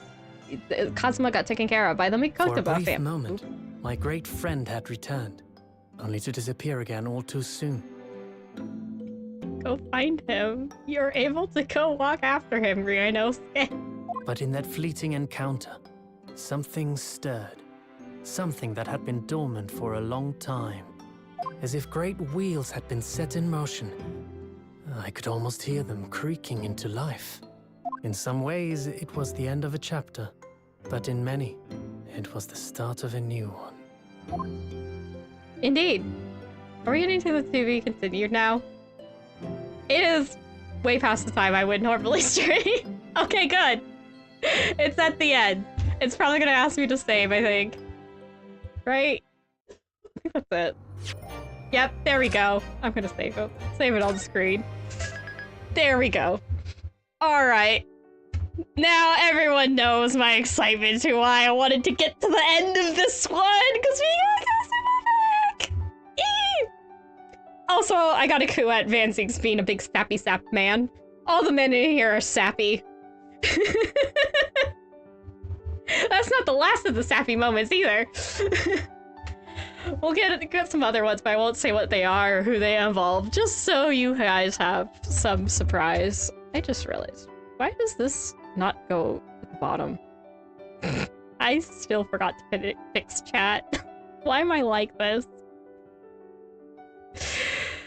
Oh, jeez. Maybe it's because of how I have it set up. Can I fix this quickly or not? Oop. No, that's a ways back. I'm not sure. I'll have to figure that out. That's not today, though. Well, that's not on stream. I'll fix that. Yeah, I hope it was exciting to see this part. I can finally freely. I don't have to pretend anymore that I'm sad that Cosmo's dead. He's not dead. He's alive, and he's being a freaking idiot. He's done property damage. I'm like, Cosmo, you freaking idiot. No. Even the first time seeing that scene, I was like, Cosmo, why are you drawing your sword? Is he just gonna point it at the figure and say something? And then he raised it up. I was like, Cosmo, no, that's not yours. He sliced it in two. I was like, boy! Managing spells worked really hard on that. Dude, what the heck? It's just even funnier now that I actually know what's gonna happen. I'm just like, Cosmo, no. And he's like, Cosmo, yes! Oh my gosh, dang it. Oh, but yes. We now have Cosmo back. Yay! I'm happy. I'm very happy. Finally got to this part. It took a gosh dang while. I'm not gonna have to underestimate how long these next trials are going to be. Oh boy. Anyway, I'm gonna wrap it up here. I would appreciate if you do any of the kind of normal, you know, liking, the commenting, subscribing / following, whatever it may be on YouTube or Twitch, depending on which one you're watching, because I am dual casting. Whichever one you want to do, whatever you feel comfortable doing or want to do, because you don't have to do any of it if you don't want to. I'm not about here to go begging for things people don't want to do. You should do it because you want to. That's why I keep working hard on trying to be, I guess to get to the point worthy enough of having people come follow me or subscribe to me, depending on the platform. Being a streamer or a content creator worth following. So I hope I'm doing okay. But with that exciting ending, that is it for this stream. But it's the beginning of this week. So we will be having... Tomorrow is going to be... Yeah, Paper Mario. Going back to the 1,000-Year Door. Switch remaster / remake, mostly remaster. And Thursday is going to be more Great Ace Attorney, so you can check that on the schedule. The community tab for YouTube. Twitch has its own little schedule tab. Please check. It's not on Friday like I usually have it. Because Friday, I'm doing Spectrobes, and hopefully, fingers crossed, it should be right before we get one of my favorite actually, it probably is my favorite Spectrobe line. I'm very excited. It's in my schedule picture. If you look on the community tab and on YouTube, and there's this blue cat thing, yeah, that's the Spectrobe I'm looking forward to. It's like, wow, Leona, you know, with Leo in her name, is looking forward to getting the big cat Spectrobe. Gee! Maybe she likes cats. I mean, it's not like she wears blue or anything. Okay, silliness aside, I really do have to end it here, and I thank you for all your time and watching my stream, and anything you're willing to do, interact, other like likes and whatnot, the other There's a word for it, and it's escaping me right now. I'm annoyed at myself for it escaping me, but any other support you're willing to give, I appreciate. Very much so. Whether you follow me or not. So for now, I must bid all of you farewell with fun. Bye-bye! And I hope to see you another time.